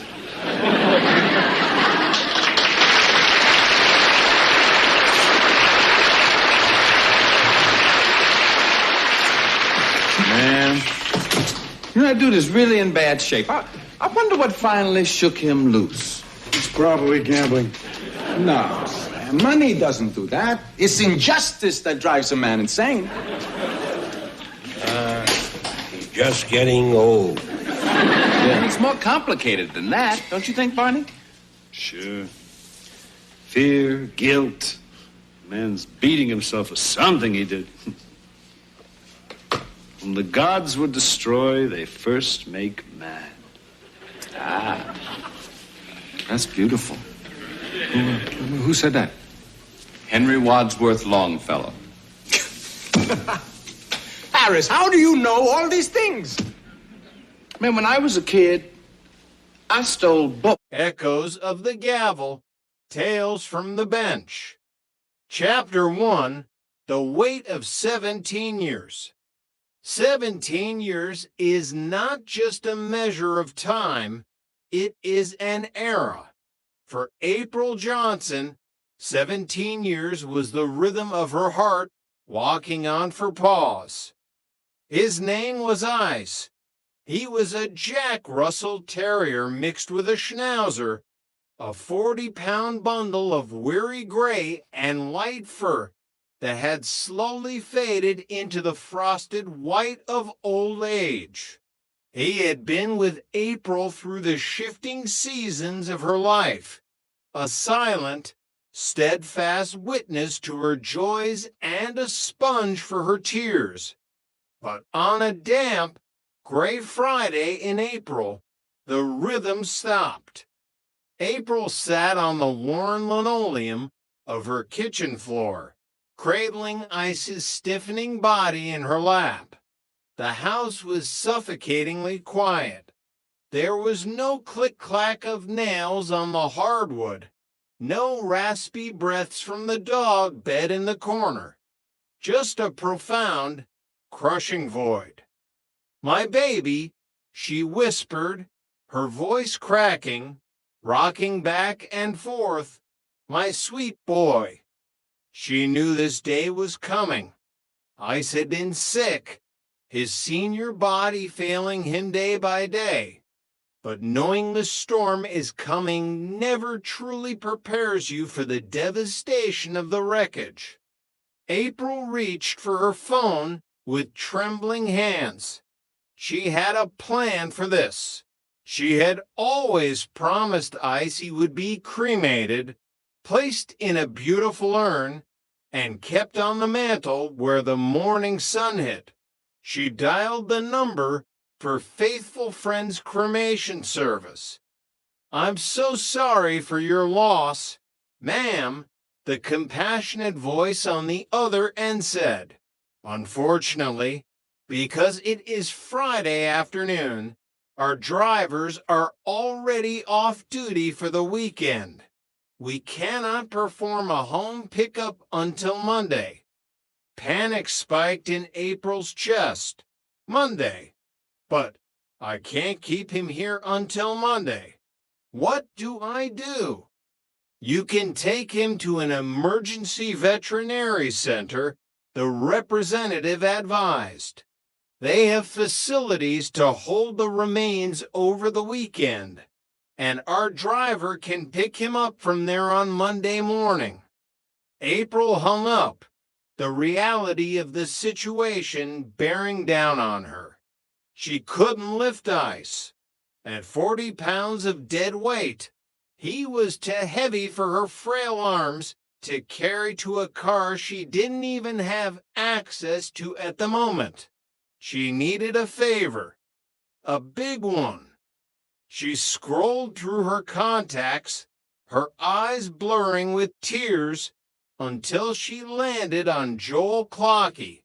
Joel was her neighbor. They weren't exactly close friends. They didn't share backyard barbecues or deep secrets, but they were neighborly. He had given her rides to the store in the past, and he had a sturdy pickup truck. Wiping her eyes, she hit call. Across the street, Joel Clocky was wiping grease off his hands with a rag. He was a pragmatic man, a guy who worked hard, kept his head down, and valued his free time. When his phone buzzed and he saw April's name, he sighed, expecting a request for a lift to the grocery store. "Hello." "Joel," April sobbed, the sound raw and broken. "It's Ice. He's gone." Joel's posture softened. He had a dog of his own. He knew the bond. "Oh, April, I'm so sorry." "Joel, I need a favor. I can't keep him in the house over the weekend. I need someone to take him to the Blue Pearl Emergency Vet. Faithful friends will pick him up Monday. Please, Joel, I don't have anyone else." It was a massive request. Handling the remains of a beloved pet is a heavy, emotionally taxing burden. But Joel, fundamentally a decent man, couldn't say no to the sobbing woman across the street. "I'll be right over, April." When Joel arrived, the smell of death was already beginning to mingle with the scent of April's lavender air freshener. He brought a large, heavy-duty blanket. April was a wreck, hovering over the dog. "Take him to Blue Pearl," she instructed, her voice shaky. "Here is the address. Tell them faithful friends will come Monday." "Okay," Joel said softly. He bent down, wrapping the heavy blanket around the terrier mix. As he hoisted the 40-pound weight into his arms, April grabbed his sleeve.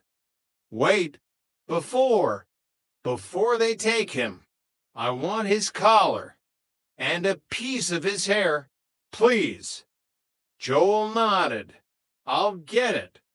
Joel loaded the dog into his truck, the solemnity of the task pressing down on him. He drove across town to the Blue Pearl Clinic.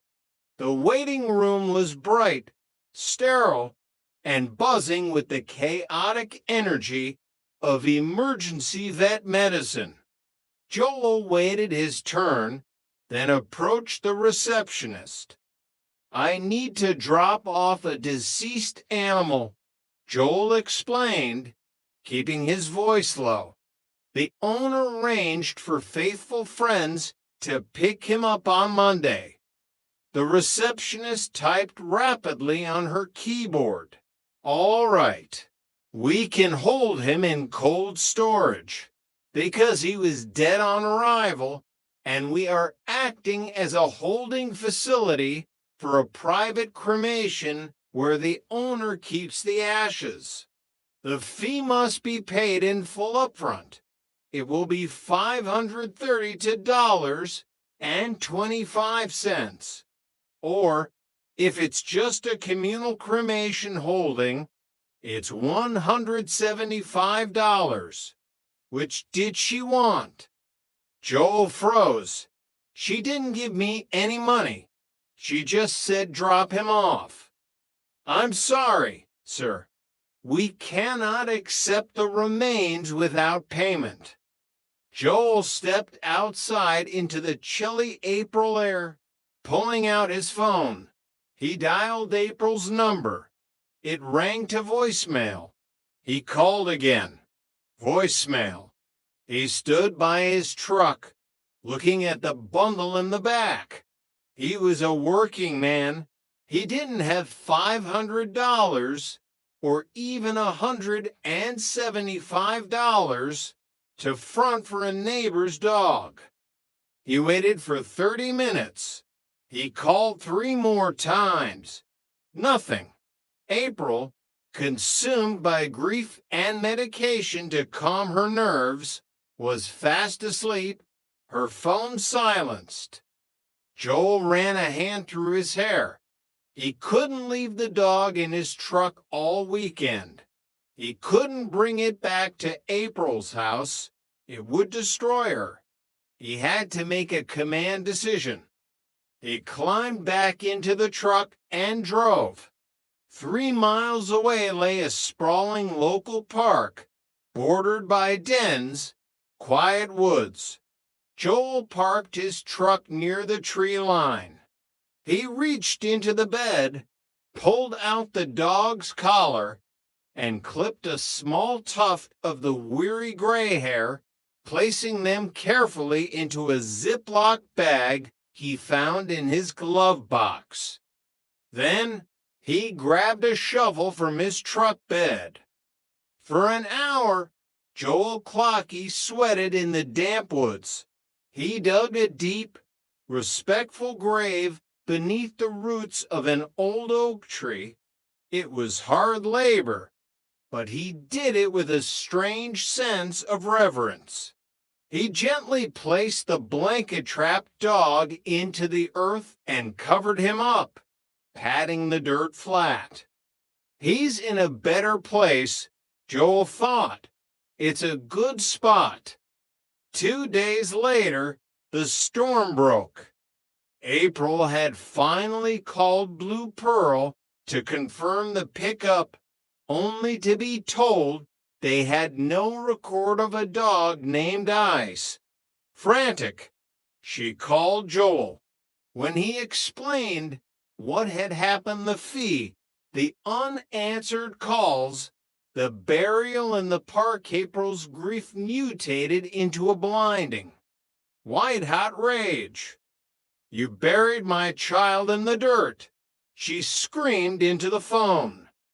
April, I didn't have the money. You didn't answer. I want him cremated. You take me to his grave right now. You get a shovel. You dig him up, and we take him to the cremation service. Joel stared at his phone in disbelief.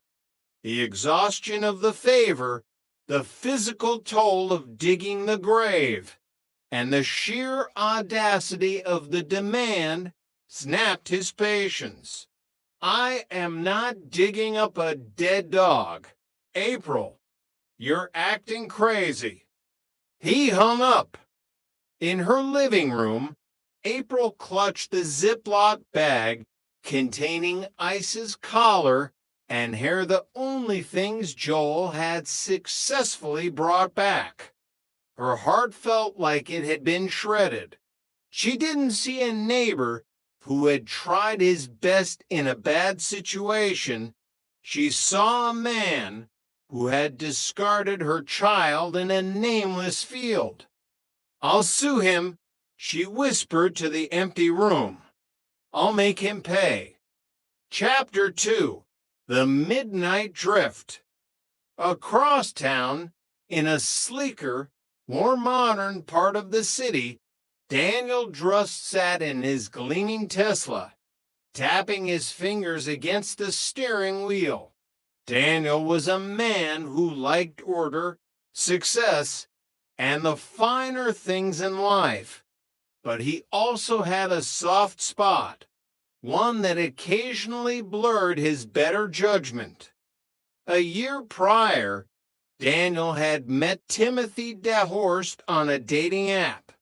The romance had fizzled quickly, but they had transitioned into a strange, slightly unbalanced friendship.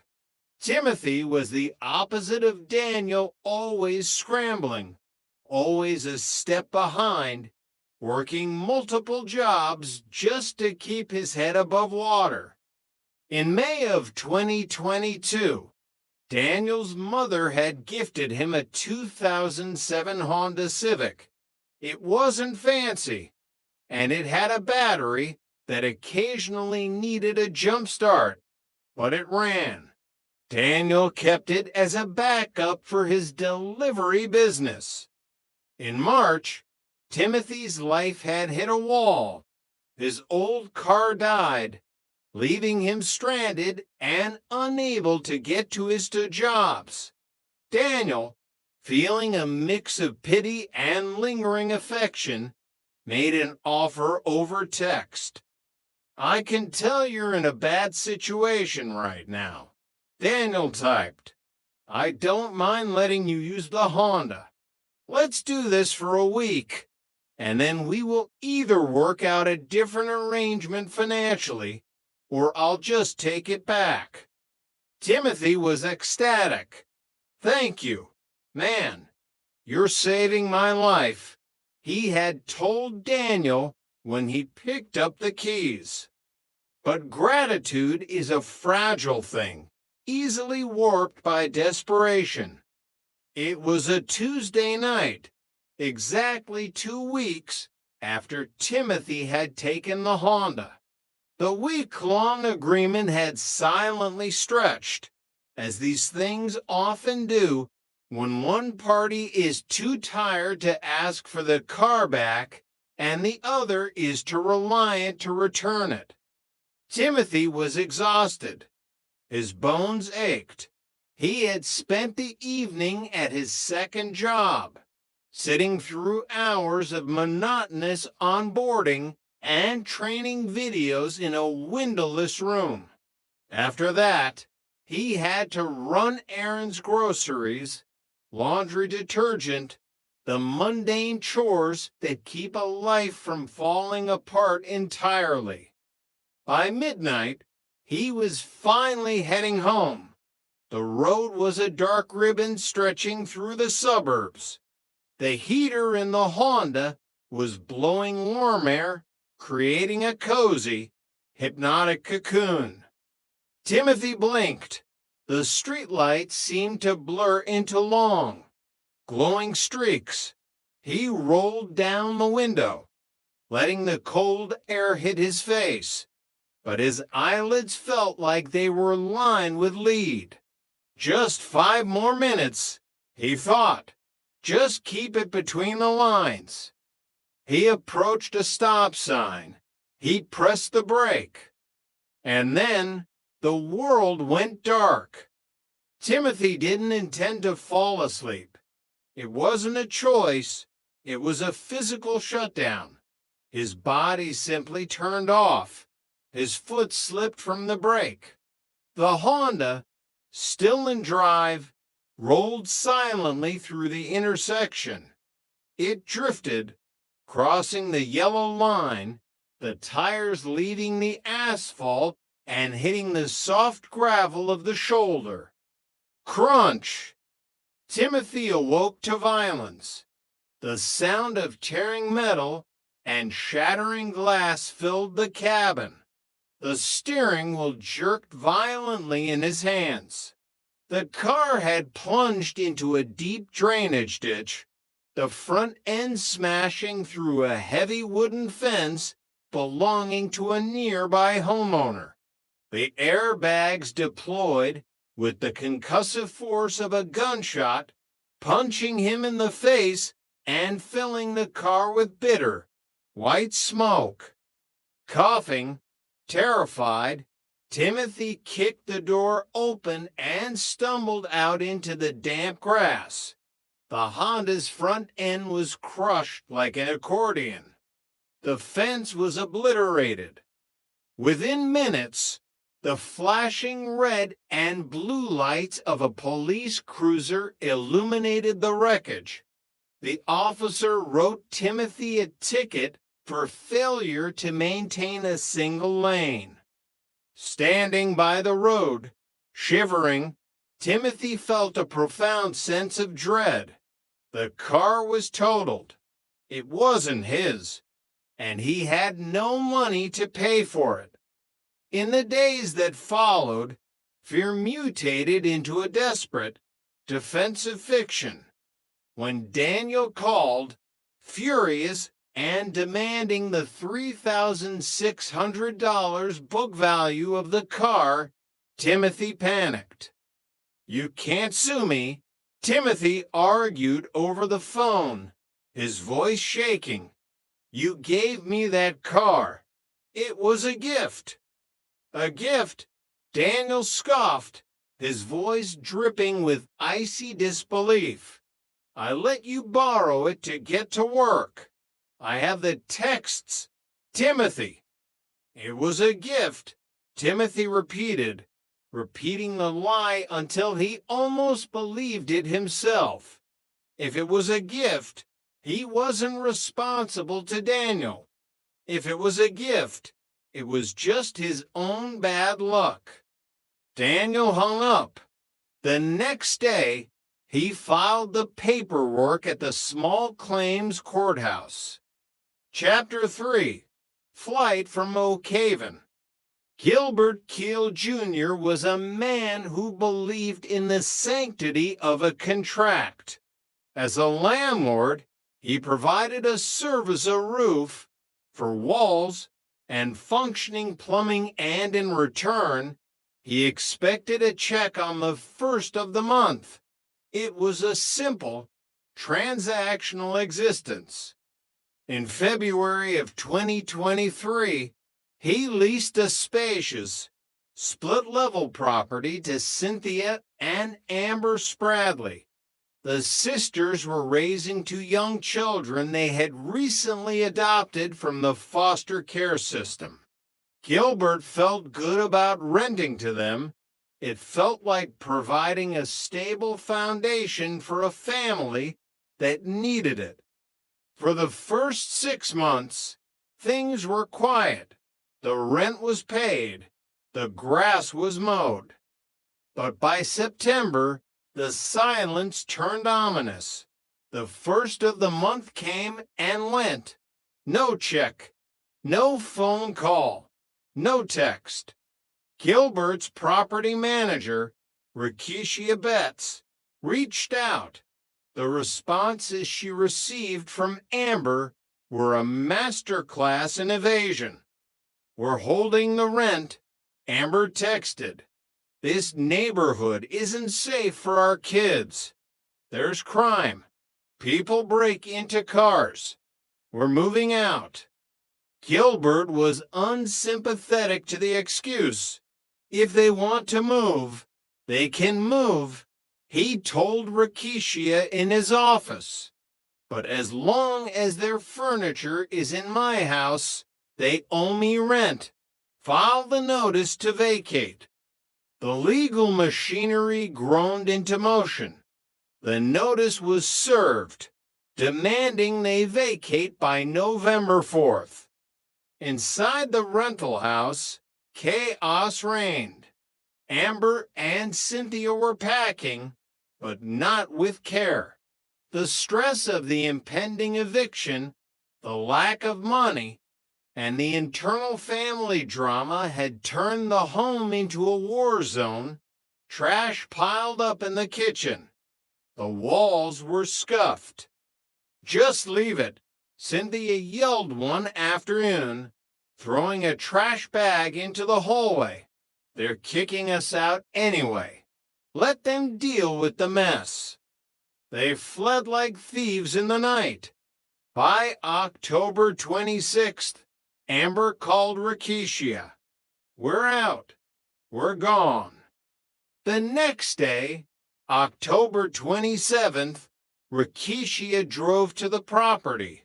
She carried a clipboard, her phone for taking video, and a ring of new keys. She stepped up to the front door, inserted her master key, and pushed it open. The smell hit her first a stale mix of fast food, unwashed clothes, and something distinctly sour.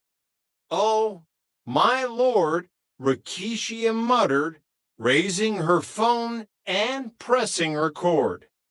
The living room looked as though a tornado had touched down. Debris was scattered across the carpet. But it wasn't just messy, it was violent. The interior door leading to the garage had been kicked off its hinges, the wood splintered and jagged. The drywall in the hallway had a fist-sized hole punched through it. The kitchen counters were sticky with spilled soda, and abandoned, broken furniture littered the dining room. Rikishi changed the locks, her blood boiling. She immediately sent the video to Gilbert. "They trashed it," Gilbert said, his voice deadly calm over the phone. "Calculate the damages. We're taking them to court." But the Spradleys weren't quite finished with the house.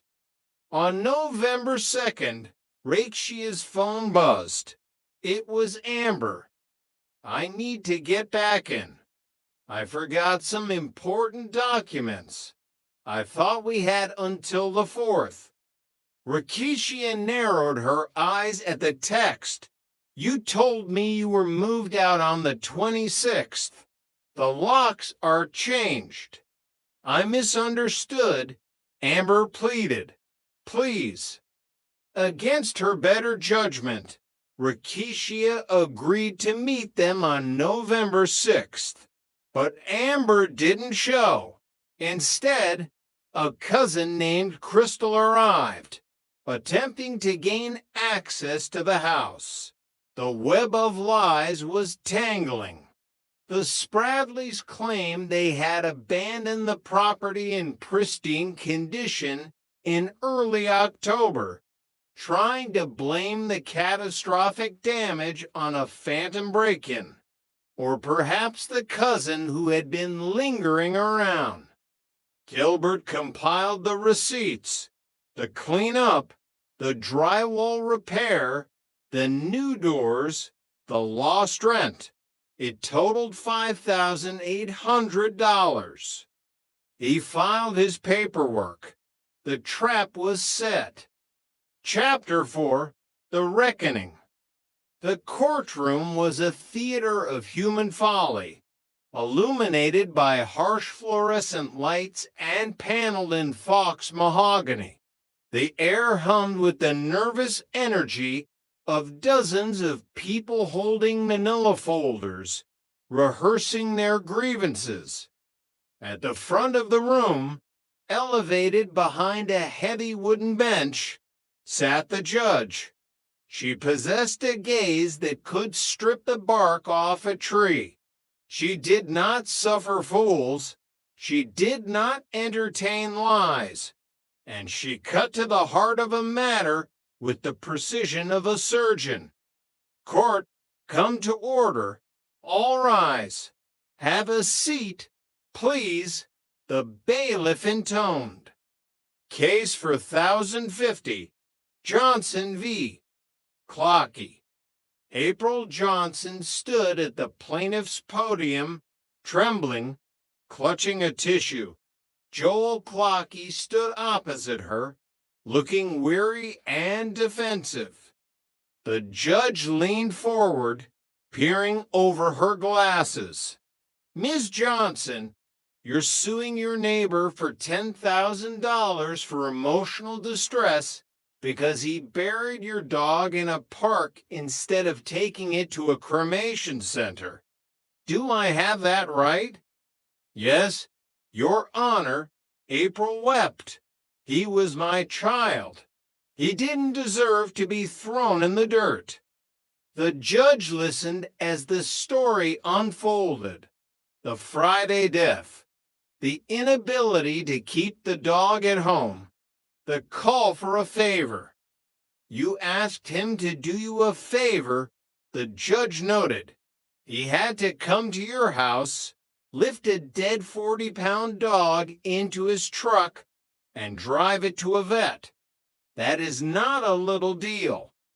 But he didn't follow my instructions.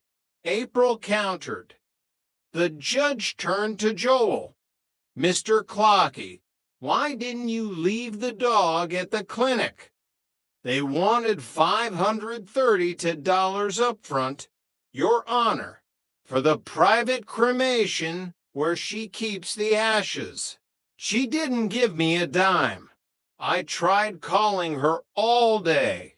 She didn't answer. I couldn't keep a dead animal in my truck all weekend. So I buried him in a nice spot in the woods. I even brought her back the collar and some hair, like she asked. April shook her head. I didn't have the money right then, but he should have told me. He tried to tell you, Madam, you didn't answer the phone. The judge's voice snapped like a whip.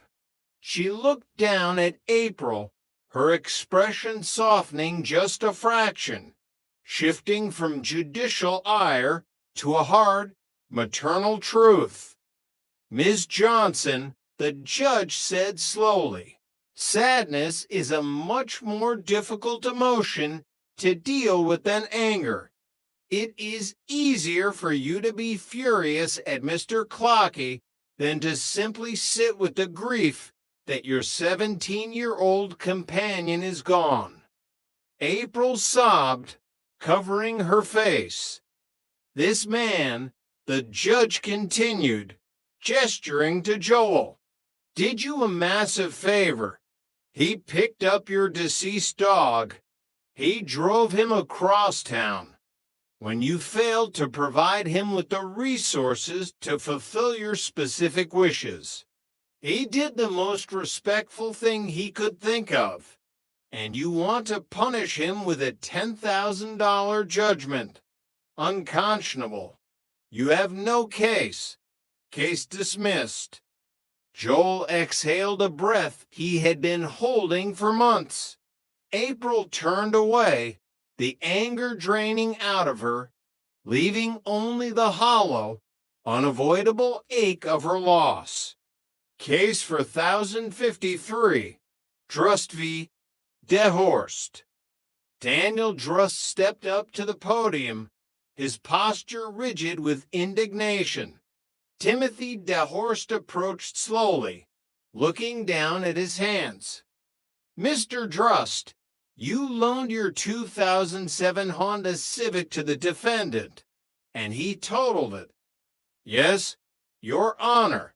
I loaned it to him so he could get to work. He fell asleep at the wheel and drove it into a ditch. The judge looked at Timothy. Is that true? You fell asleep? Yes, Your Honor, Timothy mumbled. I was exhausted from my second job. And your defense is that the car was a gift? Yes, he gave it to me. The judge raised an eyebrow. Really? Mr. Drust, do you have the text messages? Daniel proudly handed the printout to the bailiff, who passed it up to the bench. The judge highlighted a section and handed it to the bailiff to give to Timothy. Mr. Dehorst read that highlighted section out loud, the part where he allegedly gifts you this vehicle. Timothy swallowed hard. He looked at the paper. The words condemned him. It says, let's do this for a week, and then we will either work out a different arrangement financially, or I'll just take it back. The courtroom was dead silent. Tell me, the judge said, her voice dripping with sarcasm, what word in that sentence suggests he gave you the car? Timothy stared at his shoes. It doesn't. Duh, the judge shot back. You borrowed a car. You were negligent. You destroyed it. Judgment for the plaintiff in the amount of $3,600. Step back. Daniel offered a brisk nod of vindication. Timothy walked away, the weight of his exhaustion now compounded by debt. Case for 1067, Keel v. Spradley. The final reckoning belonged to Gilbert Keel Jr. and the Spradley sisters. Gilbert stood tall, Rakesia Betts beside him armed with photographs and text logs. Amber and Cynthia Spradley stood together, arms crossed defensively. You moved out and stopped paying rent because you didn't like the neighborhood, the judge summarized. But you left property in the house, and when the landlord regained possession, the place was trashed. We moved out October 4th. Amber insisted loudly. We didn't do that damage. It was an unsafe neighborhood. Anyone could have broken in. Or maybe it was our cousin. Gilbert shook his head. Your Honor, they told my property manager they were out on October 26th. She went in on the 27th. The doors were locked. She had to use a key. This is what she found. The judge examined the photographs, the broken doors, the filth, the punched walls. We had foster kids, adopted kids. Cynthia interjected, playing for sympathy. We had to get them out of there. Having children does not give you the right to destroy someone else's property, the judge fired back. She turned her attention to the text messages between Rakesia and Amber. Let's look at this, the judge said, tracing the lines of text with her pen. On November 5th, well, after you claim you abandoned the property, you text the property manager. I've been super sick. Crystal will come get our stuff at 3:30. If you moved out and took all your belongings on October 4th, why are you arranging for someone to retrieve property from the house in November? Amber stuttered. That was my cousin's stuff, not ours. I was in the hospital. Nonsense, the judge declared, slamming the paperwork down. You are spinning a web of lies to avoid responsibility for destroying this man's house. You made a decision to move into a property. You couldn't keep it up. You trashed it on your way out. And you expect him to foot the bill.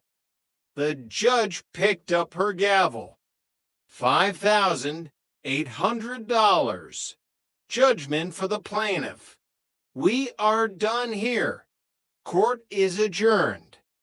Chapter 5. The price of a consignature. Love makes people do foolish things. It blinds them to the harsh realities of finance, credit scores, and the unforgiving permanence of legal documents. In August of 2021, Kyle Dienhart was hopelessly entangled in the honeymoon phase of his relationship with Tammy Gobo. When Tammy needed a car, Kyle wanted to play the hero. He didn't just offer advice, he opened his wallet. He put down a massive $10,000 cash down payment on a $21,000 used vehicle. Even worse, to secure the financing for the remainder, he co-signed the loan, putting his name on the title alongside hers. It was a grand, romantic gesture. It was also a catastrophic financial mistake. The relationship fizzled out shortly after the ink dried on the contract. The romance evaporated, but the binding legal tie of the auto loan remained. For 3 years, they lived separate lives. Tammy kept the car, diligently making the $216 monthly payments. Kyle watched from afar, his credit score tethered to his ex-girlfriend's financial stability. But in the bitter cold of early 2024, the arrangement fractured. Tammy missed the January payment. Then she missed February. Kyle started receiving the dreaded default notices in his mail. 12 late payment warnings piled up on his kitchen counter, each one a ticking time bomb aimed directly at his financial future. Knowing Tammy's track record and panicked by the prospect of ruined credit, Kyle made a drastic move. In late February 2024, he hired a tow truck and repossessed the car in the middle of the night. I had to cut my losses, Kyle explained to his friends, clutching the keys. She wasn't paying. It's in my name to. I couldn't just let the bank take it and destroy my credit. For the next 6 months, Kyle assumed the burden of the car. He made the $216 monthly payments out of his own pocket to keep the bank happy. Meanwhile, Tammy's life took a tragic but strangely fortunate turn. Her father passed away, leaving her his 2000 for Chrysler convertible. Suddenly, she had a car again, completely free and clear. By October 2024, Kyle was exhausted by the ordeal. He emptied his savings, making a final lump sum payment of $2,247.30 to pay off the car loan entirely. He found a buyer willing to take the car off his hands, eager to finally close this painful chapter. There was just one catch. Because her name was on the original paperwork, he needed Tammy to sign the lien release to transfer the title. Tammy refused. "You took my car," Tammy fired back in a text. "You sold my dad's old minivan. You kept my stuff. I'm not signing anything. I'm countersuing you for taking it in the first place." The standoff led them directly into the brightly lit arena of small claims court. Case for 1062, Dean Harvey, Gobo. Kyle and Tammy stood at opposing podiums. The air between them crackled with 3 years of unresolved resentment. Evidently, the judge began, looking at the case file with a mixture of exasperation and disbelief. "Neither of you watch my courtroom, because the first rule of life is that you are never supposed to cosign a loan for anybody." Kyle shifted uncomfortably. "I know that now, Your Honor." The judge turned to Tammy. "Ms. Gobo, you are countersuing because he repossessed the car. But by your own admission, you missed 2 months of payments. He was getting default notices. He had every right to repossess it to protect his own credit." "I was going to pay it," Tammy protested. "And I had put money into that car. I want my money back." "Let's look at the numbers, Ms. Gobo," the judge said, holding up a hand to stop the argument. She was not a woman who enjoyed complex math. But this calculation was starkly simple. You drove this vehicle for 3 years. Your monthly payment was $216. Is that correct? Yes, Tammy said defensively. So for 3 years, you essentially rented a reliable vehicle for $216 a month. Do you have any idea how cheap that is?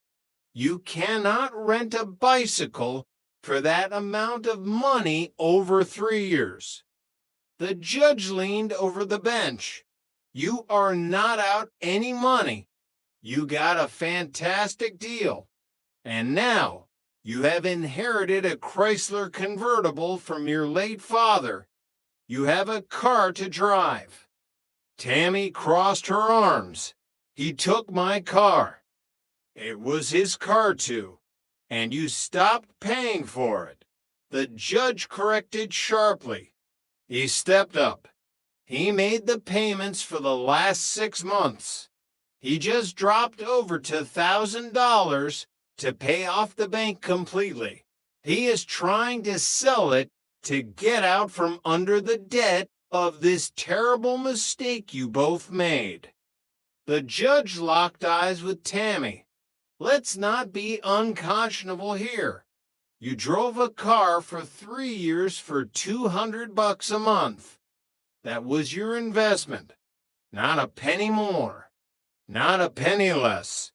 He needs to sell this car to recoup a fraction of the $10,000 he fronted you. The judge extended her hand toward the bailiff. The plaintiff requires your signature on the lien release so he can sell the vehicle.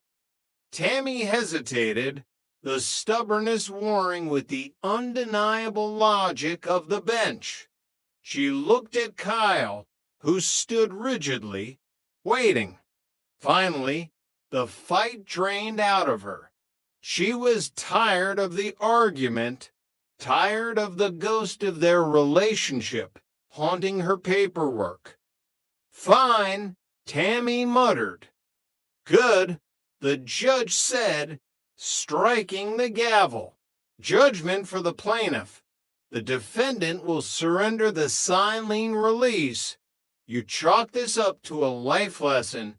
Ms. Gobo, you got a cheap ride for 3 years. And Mr. Dean Hard. The judge pointed the handle of the gavel at Kyle. Never cozen alone again. Court is adjourned. Chapter 6, Beyond the Verdict. The heavy mahogany doors of the courtroom clicked shut, sealing out the hum of the departing gallery. Inside her chambers, the air was still, smelling faintly of old paper, leather bindings, and the jasmine tea sitting on her desk. The judge unzipped the front of her black robe, shrugging the heavy garment off her shoulders and draping it over a high-back chair.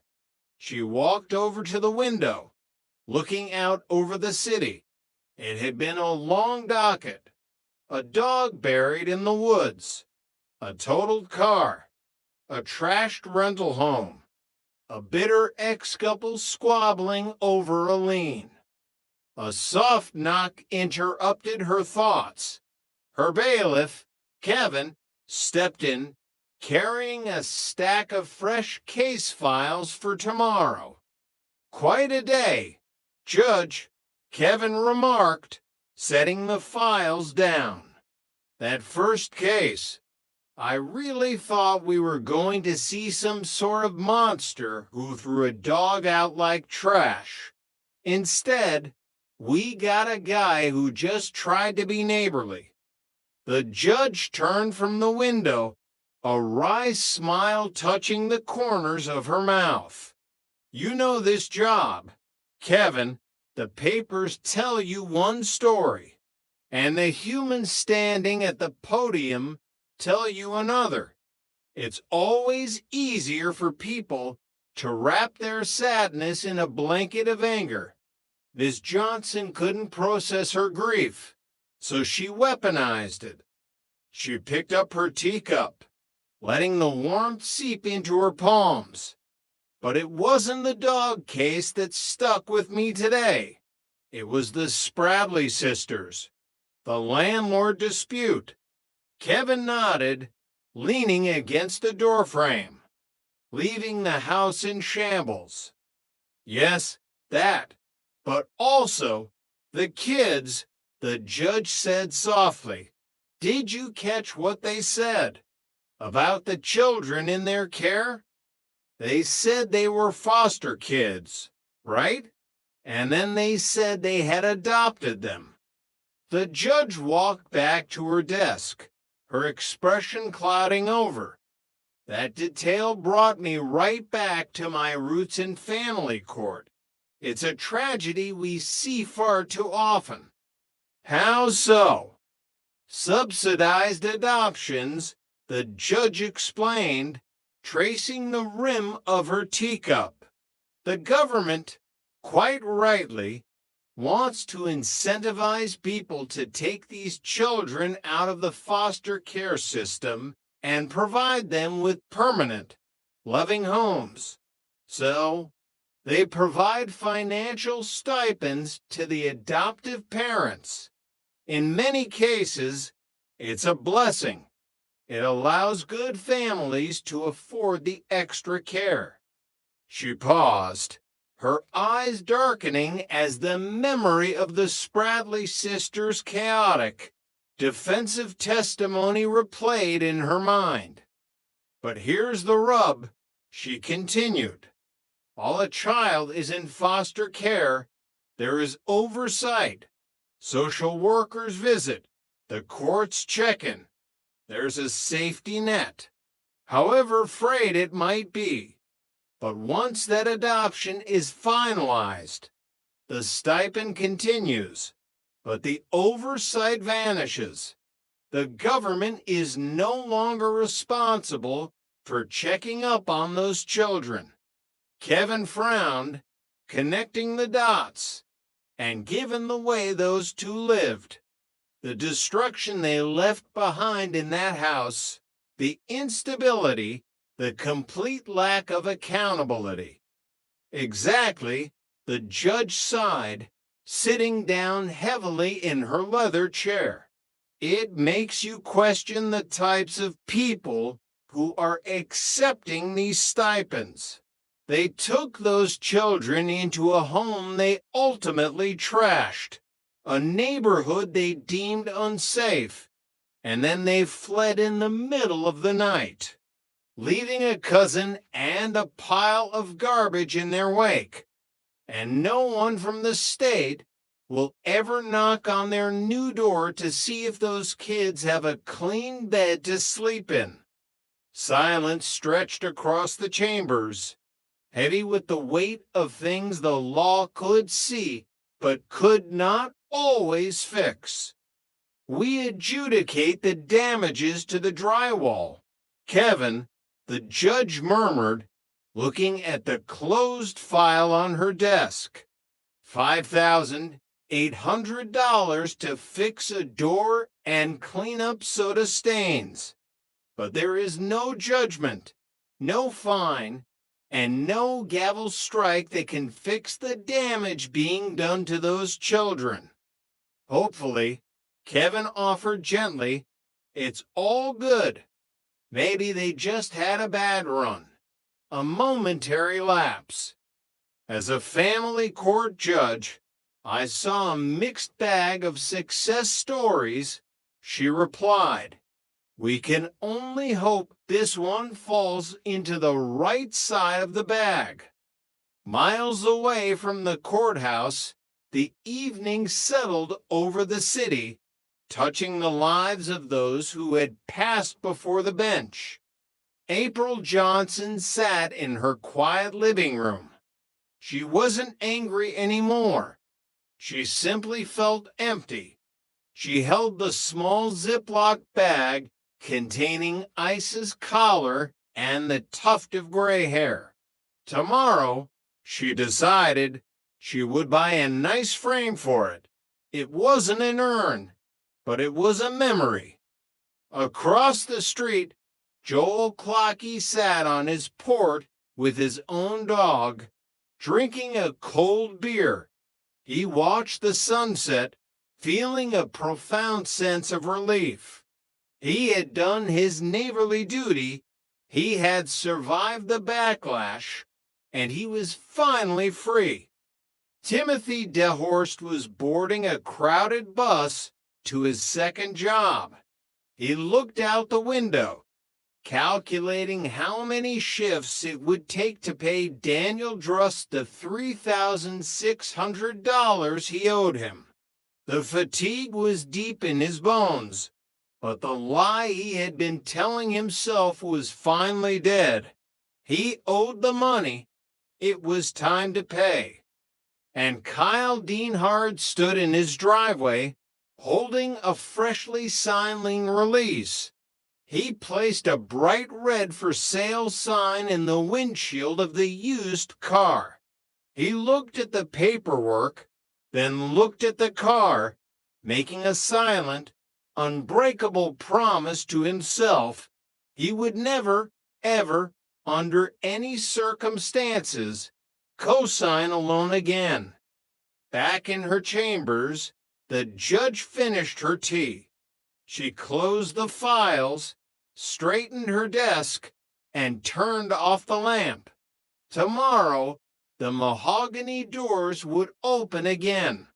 More anger, more sadness, more lies, and more truths. The gavel was waiting. Chapter 7. Something borrowed, something ruined. The following Tuesday brought a different kind of storm into the courtroom. It wasn't about landlords or car loans. It was about the fragile, explosive nature of female friendship, wrapped in layers of tulle and white silk. Chloe Miller and Sarah Jenkins had been best friends since middle school. They had shared lockers, secrets, and heartbreaks. When Chloe got engaged to her college sweetheart, it was a foregone conclusion that Sarah would be her maid of honor. But weddings have a funny way of acting like a pressure cooker, exposing every hidden crack in a relationship. 3 weeks before the wedding, Sarah's own engagement had spectacularly fallen apart. Chloe, consumed by seating charts and floral arrangements, had tried to be supportive, but her radiant bride-to-be energy felt like a spotlight on Sarah's fresh grief. The fracture point came the night before the wedding. Chloe had purchased a custom-made, $2,400 ivory lace gown. Because she was staying at a chaotic Airbnb with her entire extended family, she asked Sarah to do her one final, crucial favor: take the dress, safely encased in its protective garment bag, to Sarah's quiet, secure hotel room across from the venue. I'll guard it with my life, Sarah had promised, her smile tight. But that night, after a tense rehearsal dinner where Sarah felt ignored and pushed to the side, she retreated to her hotel room alone. She opened a bottle of Merlot. She stared at the opaque white garment bag hanging on the closet door. What happened next was a matter of intense dispute. According to Chloe, she arrived at the bridal suite the next morning to find Sarah sobbing and the bottom half of her dream dress stained with a massive, irregular splash of dark red wine. The wedding day was saved only by a frantic, tear-filled trip to a local bridal outlet for a deeply discounted, ill-fitting replacement. The friendship, however, was dead on arrival. Now, they stood in small claims court.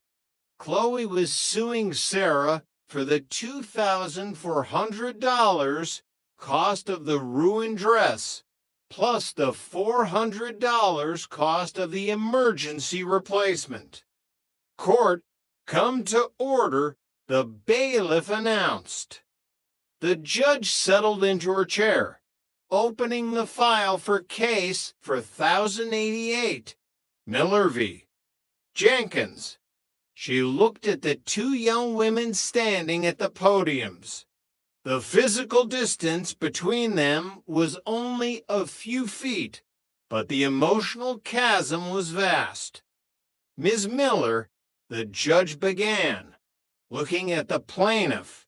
You are suing your former maid of honor for destroying your wedding dress. Tell me what happened. Chloe took a deep breath, her hands gripping the edges of the podium. Your Honor, I trusted her.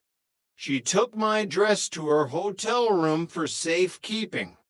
The next morning, it looked like someone had thrown a glass of wine on it. It was completely ruined. And what did Miss Jenkins tell you happened? She said it was an accident, that she tripped while holding a glass of wine near the closet. But, Your Honor, the dress was supposed to be inside a heavy, zipped canvas garment bag. The bag didn't have a single drop of wine on it.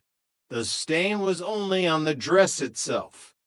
The judge's eyebrows raised. She turned her piercing gaze toward the defendant. Is that true, Miss Jenkins? The protective bag was clean, but the dress inside was stained? Sarah shifted nervously, her face flushed. Yes, Your Honor, but it wasn't on purpose. I took the dress out of the bag. Why? The judge asked, her tone sharp. Why would you take another woman's custom wedding dress out of its protective covering the night before the wedding while drinking red wine? Sarah's voice trembled. I just wanted to look at it. I was sad about my own wedding being canceled. I just wanted to see it in the light. And I had a glass of wine in my hand, and I tripped on the rug, and it splashed. You tripped, the judge repeated, dripping with skepticism. Yes. Ms. Jenkins, let me explain something to you about human nature and the concept of negligence, the judge said, leaning forward. When someone entrusts you with a fragile, expensive item, especially an item with immense emotional value, like a wedding dress, your duty of care is extremely high. The judge picked up a photograph submitted as evidence.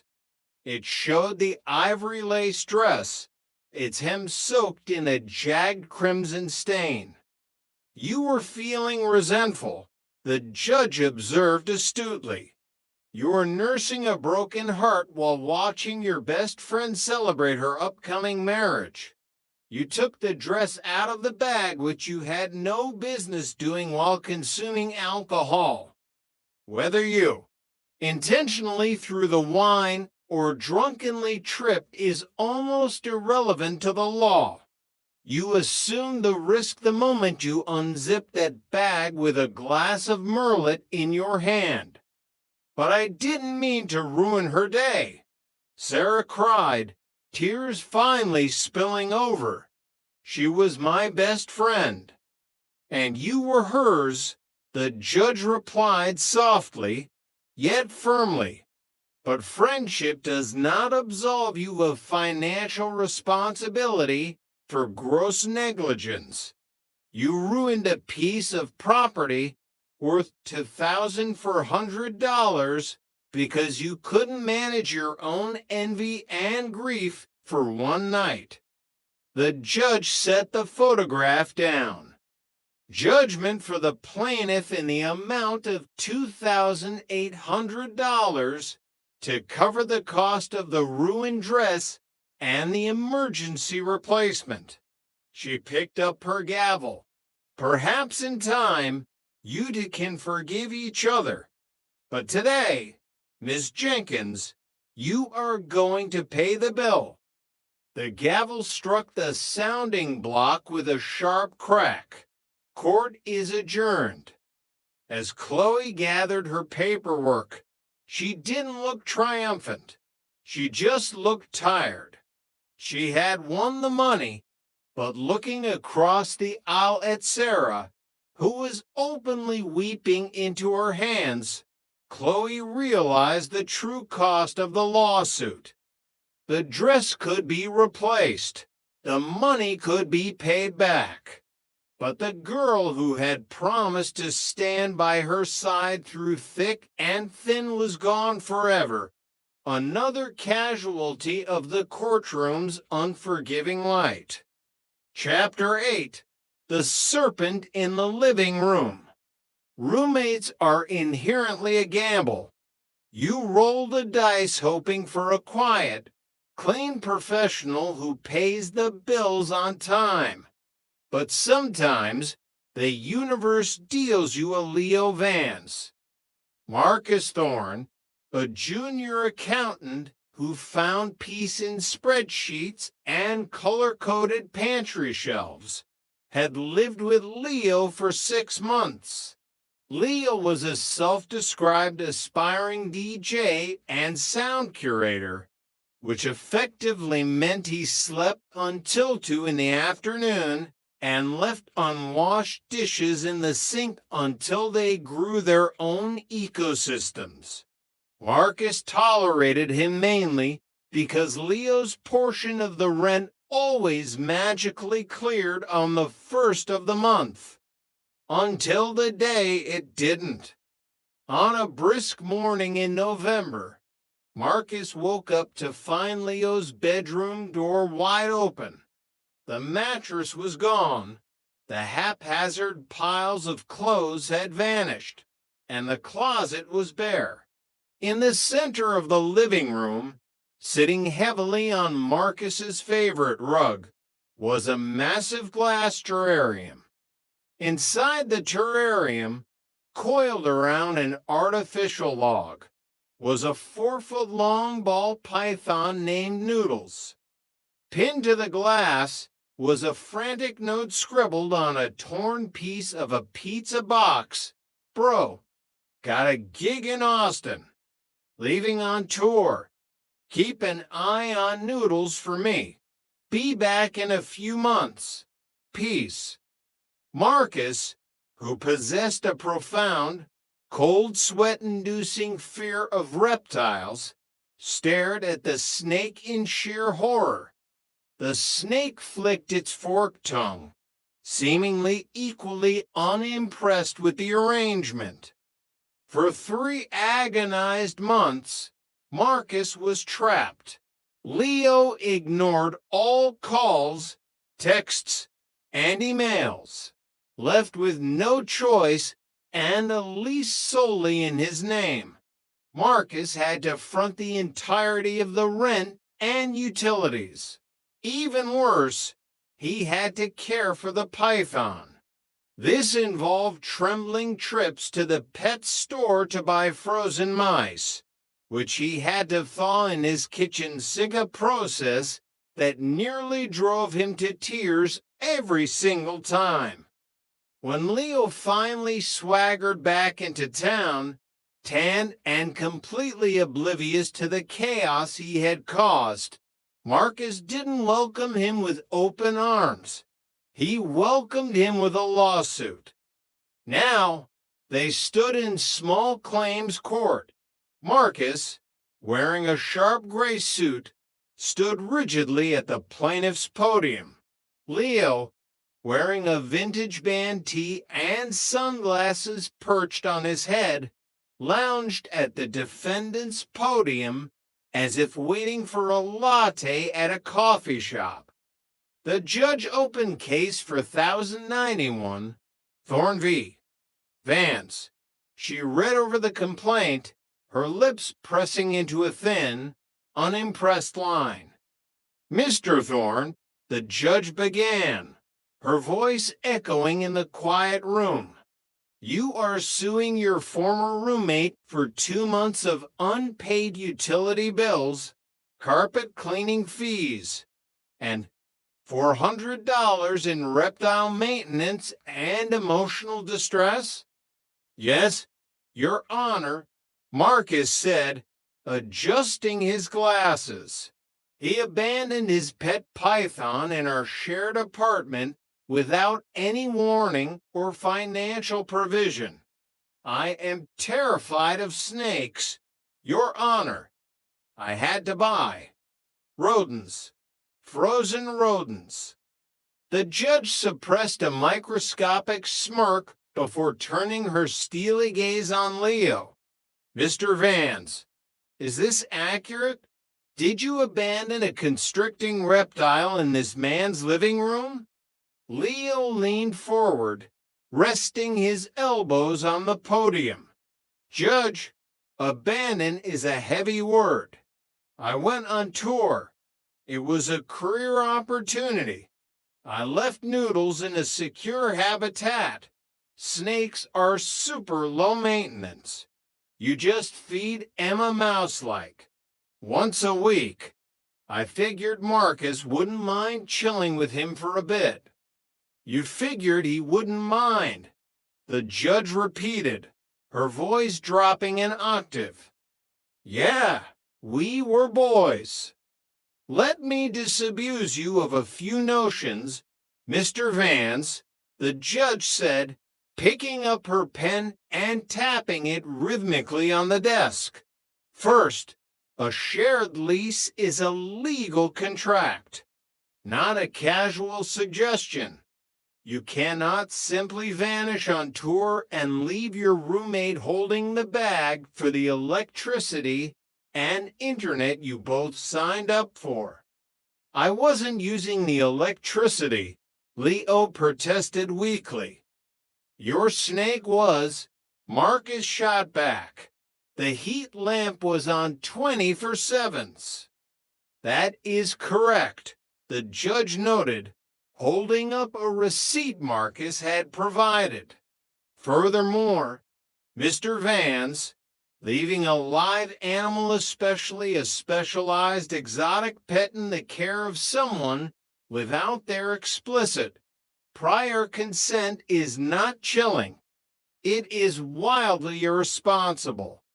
Leo shifted his weight, the confident swagger beginning to evaporate under the heat of the bench. I mean, I'm taking the snake back today. No harm, no foul, right? Wrong, the judge snapped. She looked at the itemized list Marcus had submitted. Mr. Thorne is not running a free exotic animal boarding facility.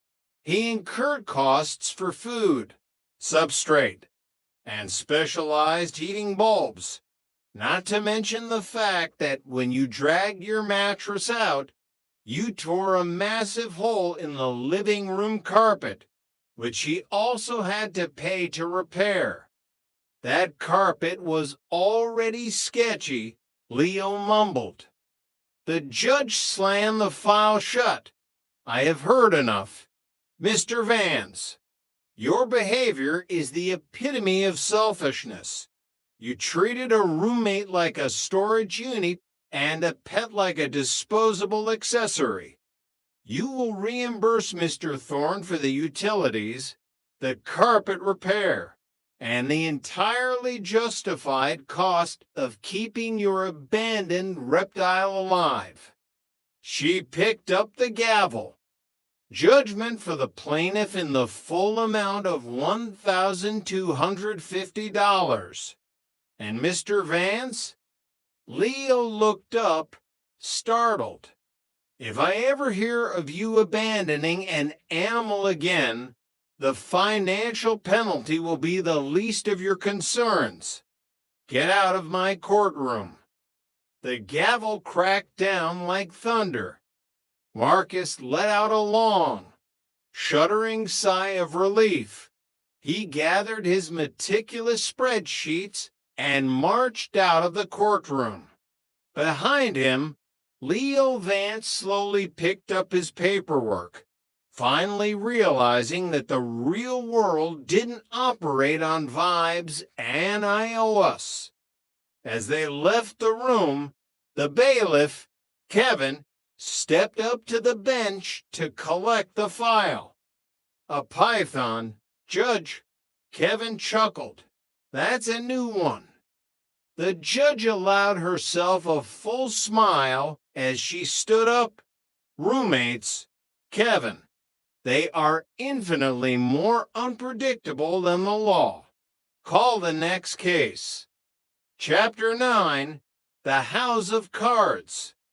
The American dream often comes with a backyard, and a backyard, ideally, comes with a deck.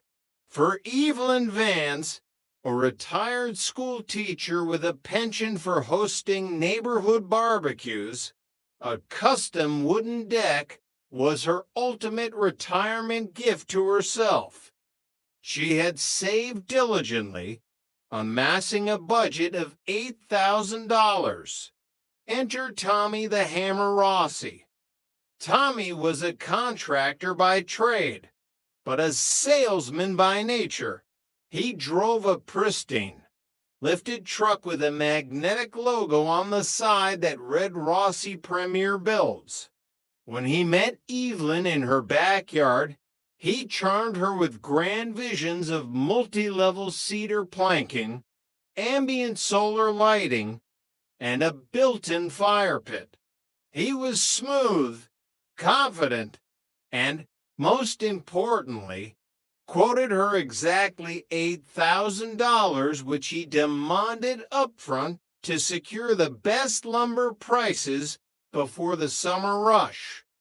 Evelyn, swayed by his charisma, wrote the check.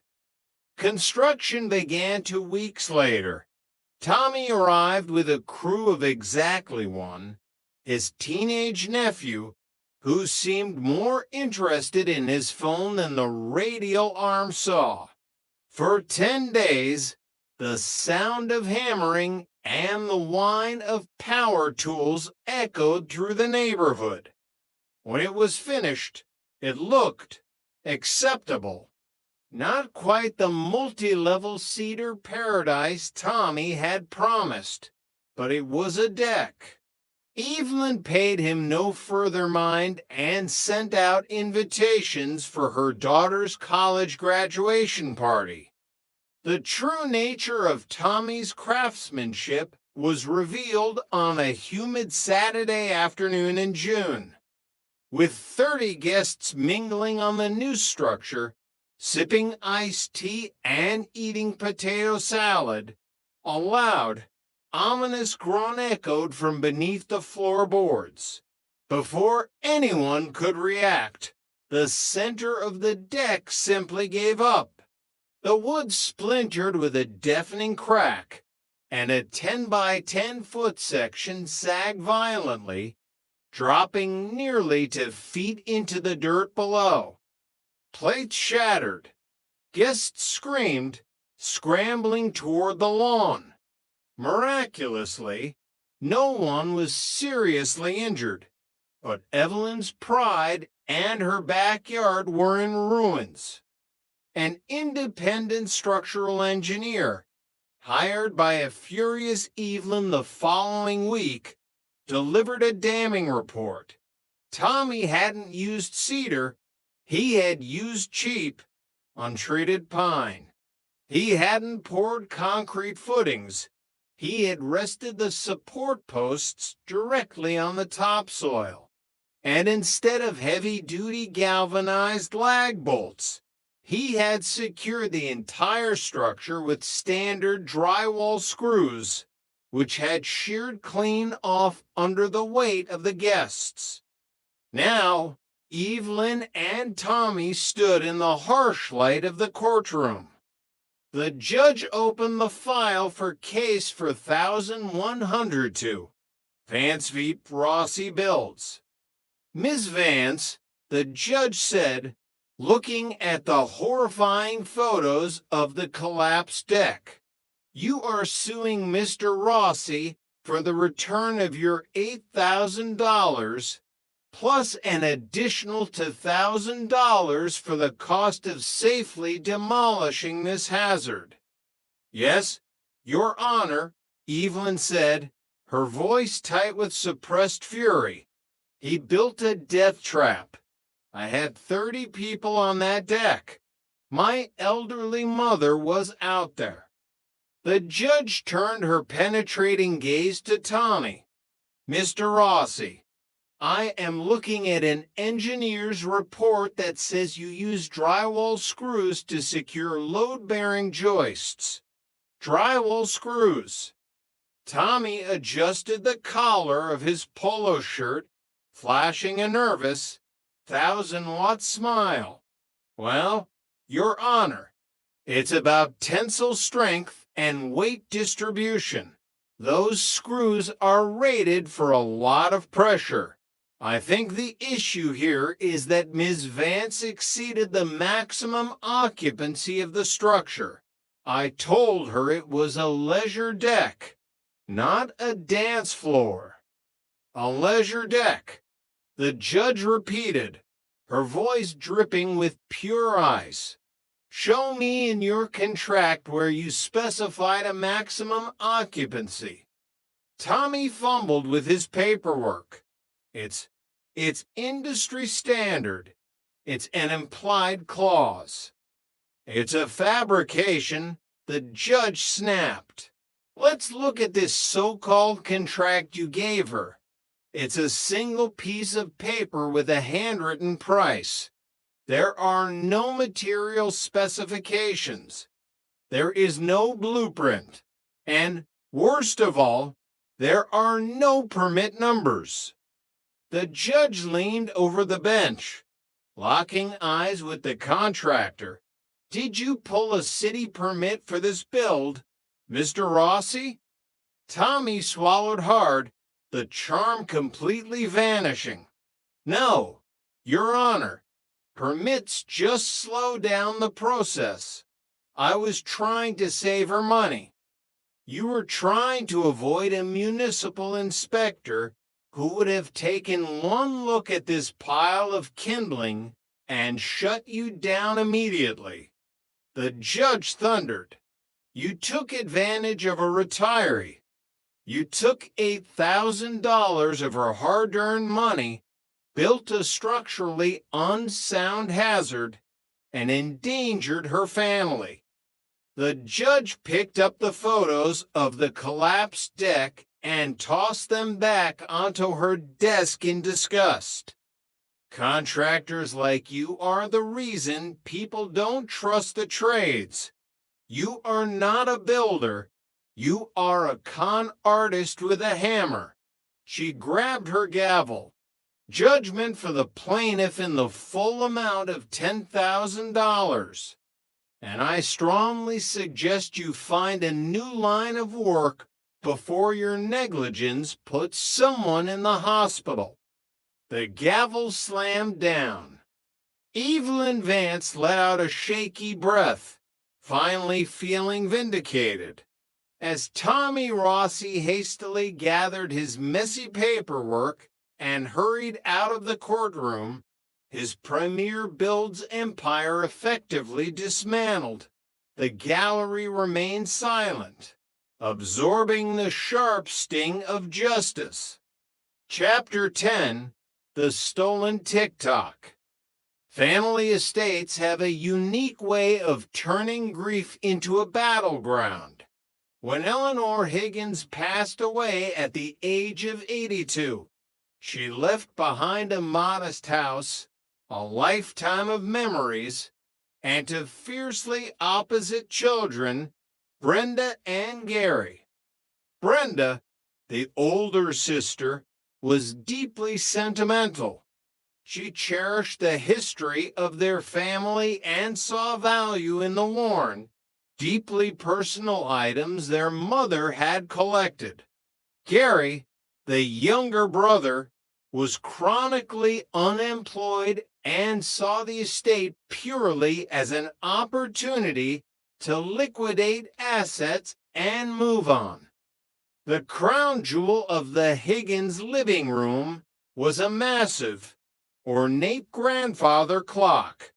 It had been in the family for 3 generations, carved from dark walnut, with a brass pendulum that swung with a soothing, hypnotic rhythm. The clock was a masterpiece of 19th century horology. Eleanor had always told Brenda, "When I'm gone, the clock is yours." But Eleanor had died without a formal will, leaving the siblings to sort through the house together. Because Brenda lived 3 states away, the task of hosting the initial estate sale fell to Gary.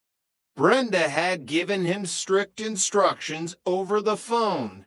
Sell the old couches, sell the lawnmower, sell the dishes, but do not touch the grandfather clock. I am renting a van next month to come and get it. Yeah, sure. Gary had mumbled over the line, distracted by a football game. 2 weeks later, Brenda received a text from a neighbor who had attended the sale. Gary sold the clock. Some guy in a pickup truck hauled it away. Brenda panicked. She called Gary 20 times before he finally picked up. "Where is the clock, Gary?" she shrieked. "Relax," Gary groaned. "It was huge, Brenda. It was blocking the hallway where people needed to walk to get to the back bedrooms. Some guy offered me $200 cash for it, and I took it. I'll split the money with you, 50-50. Brenda hung up, trembling with a mix of rage and heartbreak. She didn't want $100. She wanted the clock that had chimed the hours of her entire childhood. She immediately contacted an antique appraiser, sending them high-resolution photos of the clock she had taken over the holidays. The appraiser's verdict was swift. It was a rare Seth Thomas model, easily worth $4,500 at auction. Unable to track down the anonymous buyer in the pickup truck, Brenda did the only thing she could do. She sued her own brother. Case for 1,115, Higgins v. Higgins. The siblings stood at the podiums, refusing to look at each other. Brenda clutched a thick binder of appraisals, text messages, and family photos. Gary stood with his hands in his pockets, looking profoundly bored. "This is a painful one," the judge began, looking between the brother and sister. "Miss Higgins, you are suing your brother for $4,500, the appraised value of a family heirloom he sold without your permission." "Yes, Your Honor," Brenda said, her voice wavering. "Our mother promised it to me. He knew that. I specifically told him not to sell it." The judge turned to Gary.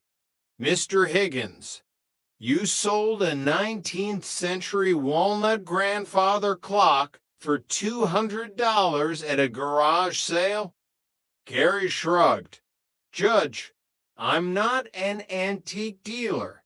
I'm just a guy trying to clean out a house. It was heavy. It was in the way. I needed to clear the floor space to sell the dining table." "You needed to clear floor space," the judge repeated, rubbing her temples. Did your sister explicitly tell you not to sell the clock? Carrie hesitated. She might have mentioned she liked it, but there was no will. Half the stuff in that house was legally mine. Ah, the old there was no will defends, the judge said, leaning forward. She pointed a finger at Gary. Let's assume, for a moment, that you own half that clock. That means you had a fiduciary duty to your sister to get a fair market price for a shared asset. Instead, out of sheer laziness, you practically gave away a valuable antique to the first person who waved to crisp $100 bills in your face. The judge picked up the appraisal document Brenda had submitted. This isn't just about money, Mr. Higgins. This is about respect. Your sister isn't here because she wants a payday. She's here because you treated your family's history like an inconvenience.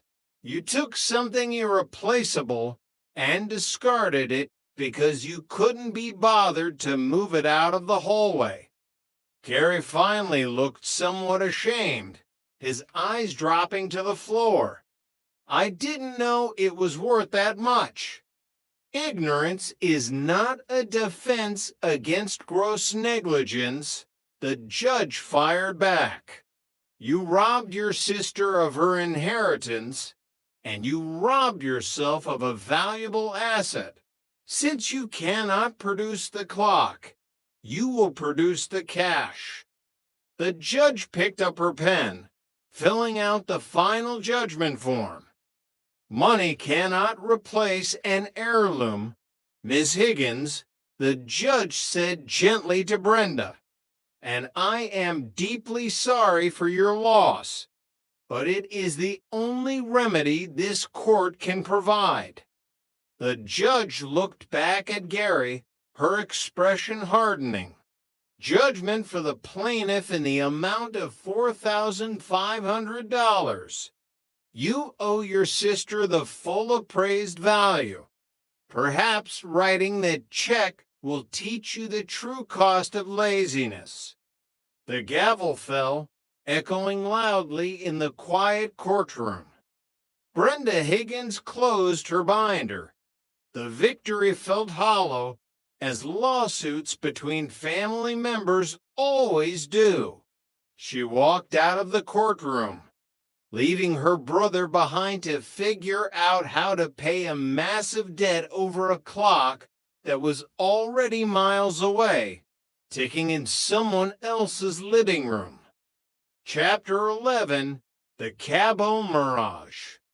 The promise of white sand, bottomless margaritas, and escaping the relentless gray slush of a Midwestern February is a powerful intoxicant. For Maya Lynn, a meticulous graphic designer who planned her life in color-coded spreadsheets, a trip to Cabo San Lucas was exactly what the doctor ordered. The plan was simple. Maya and her best friend, Harper Davis, would split an all-inclusive 5-day resort package. Since Maya had a premium travel credit card, she fronted the $3,000 cost for the flights and the luxury twin-bed suite. Harper promised to Venmo her half of the money, $1,500, by Friday. Friday came and went, then another Friday. Whenever Maya brought it up, Harper had an excuse ready. Her car needed new brakes. Her dog had a sudden vet bill. Don't worry, babes, Harper assured her over brunch. I'll get it to you before we fly out. Promise. Maya, valuing the friendship over the awkwardness of demanding a debt, let it slide. They bought matching swimsuits. They shared itineraries. But 48 hours before their flight was scheduled to depart, the illusion shattered. Maya was sitting on her suitcase, trying to zip it shut, when her phone buzzed. It was a text from Harper. Maya, I am so sorry. I can't go to Cabo. Jack's invited me to go camping in the Red River Gorge this weekend. It's getting serious between us, and I can't say no. Have a margarita for me. Love you. Maya stared at the screen, her vision going red. Jax was a bartender Harper had been dating for exactly 3 weeks. Harper was abandoning a $3,000 luxury vacation to sleep in a muddy tent with a virtual stranger. Maya called her immediately. Harper, what are you talking about? Our flight is on Thursday morning. I paid for everything. I know. Harper said, sounding breezy and distracted. But the package is non-refundable anyway, right? So it's not like you get the money back if I don't go. You get the whole room to yourself. Total luxury. You owe me $1,500. Maya yelled into the phone. I can't pay for a trip I'm not going on. Maya, that's not fair. Gotta go. Jax is here. Have fun in Mexico. Maya went to Cabo alone. She drank the margaritas. She sat on the beach. She enjoyed the luxury suite. And the moment the plane touched down back in the Midwest, she drove straight to the courthouse and filed a small claims lawsuit. Case for 1129.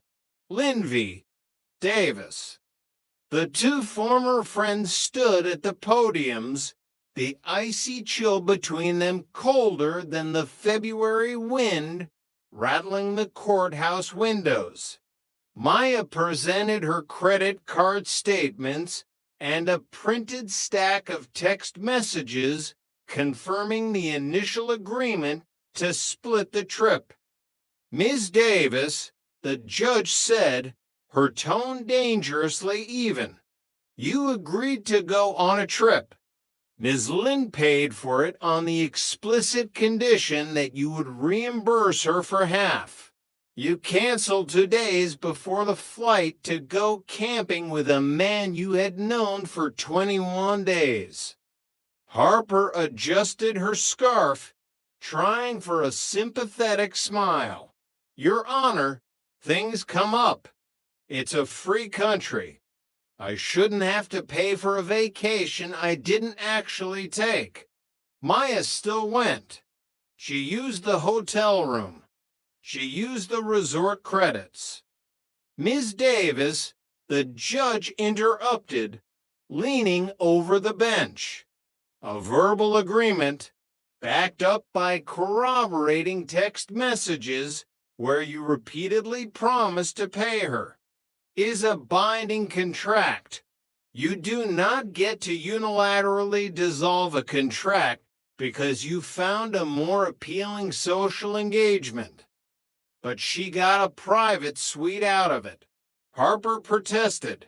She wasn't out any extra money. She was out your money, the judge corrected sharply. When you commit to sharing a financial burden, you lock the other person into that financial reality. She booked a $3 OOO package because she expected to only pay $1. $500. She relied on your promise to her detriment. The judge picked up the stack of text messages. I am looking at your message here. Sent 48 hours before departure. I can't pay for a trip I'm not going on. That's not fair. Let me tell you what isn't fair. Miss Davis, treating your friends like interest-free credit lines and backing out on your financial obligations because of a new boyfriend. The judge set the papers down and grabbed her pen. Friendship requires respect, and adulthood requires accountability. You showed neither. The judge signed the paper. Judgment for the plaintiff in the amount of $1,500 plus court costs. You are going to pay for that Cabo trip, Ms. Davis, whether you got a tan or not. The gavel came down. Maya picked up her purse, feeling a deep sense of closure. The friendship was over, dead and buried in the sands of Mexico, but the debt was finally settled. Chapter 12, Blurred Lines. Memories are fragile things. We rely on photographs to anchor them to reality, to prove that we were there, that we were young, and that we celebrated. For David and Eleanor Rostova, their 10th wedding anniversary was a milestone that demanded capturing. They rented out the back room of an upscale Italian restaurant, invited 50 of their closest friends and family, and hired Trent Calloway to document the evening. Trent's website was a minimalist masterpiece featuring sweeping landscapes, moody lighting, and the tagline, capturing the unseen soul of the moment. He charged $800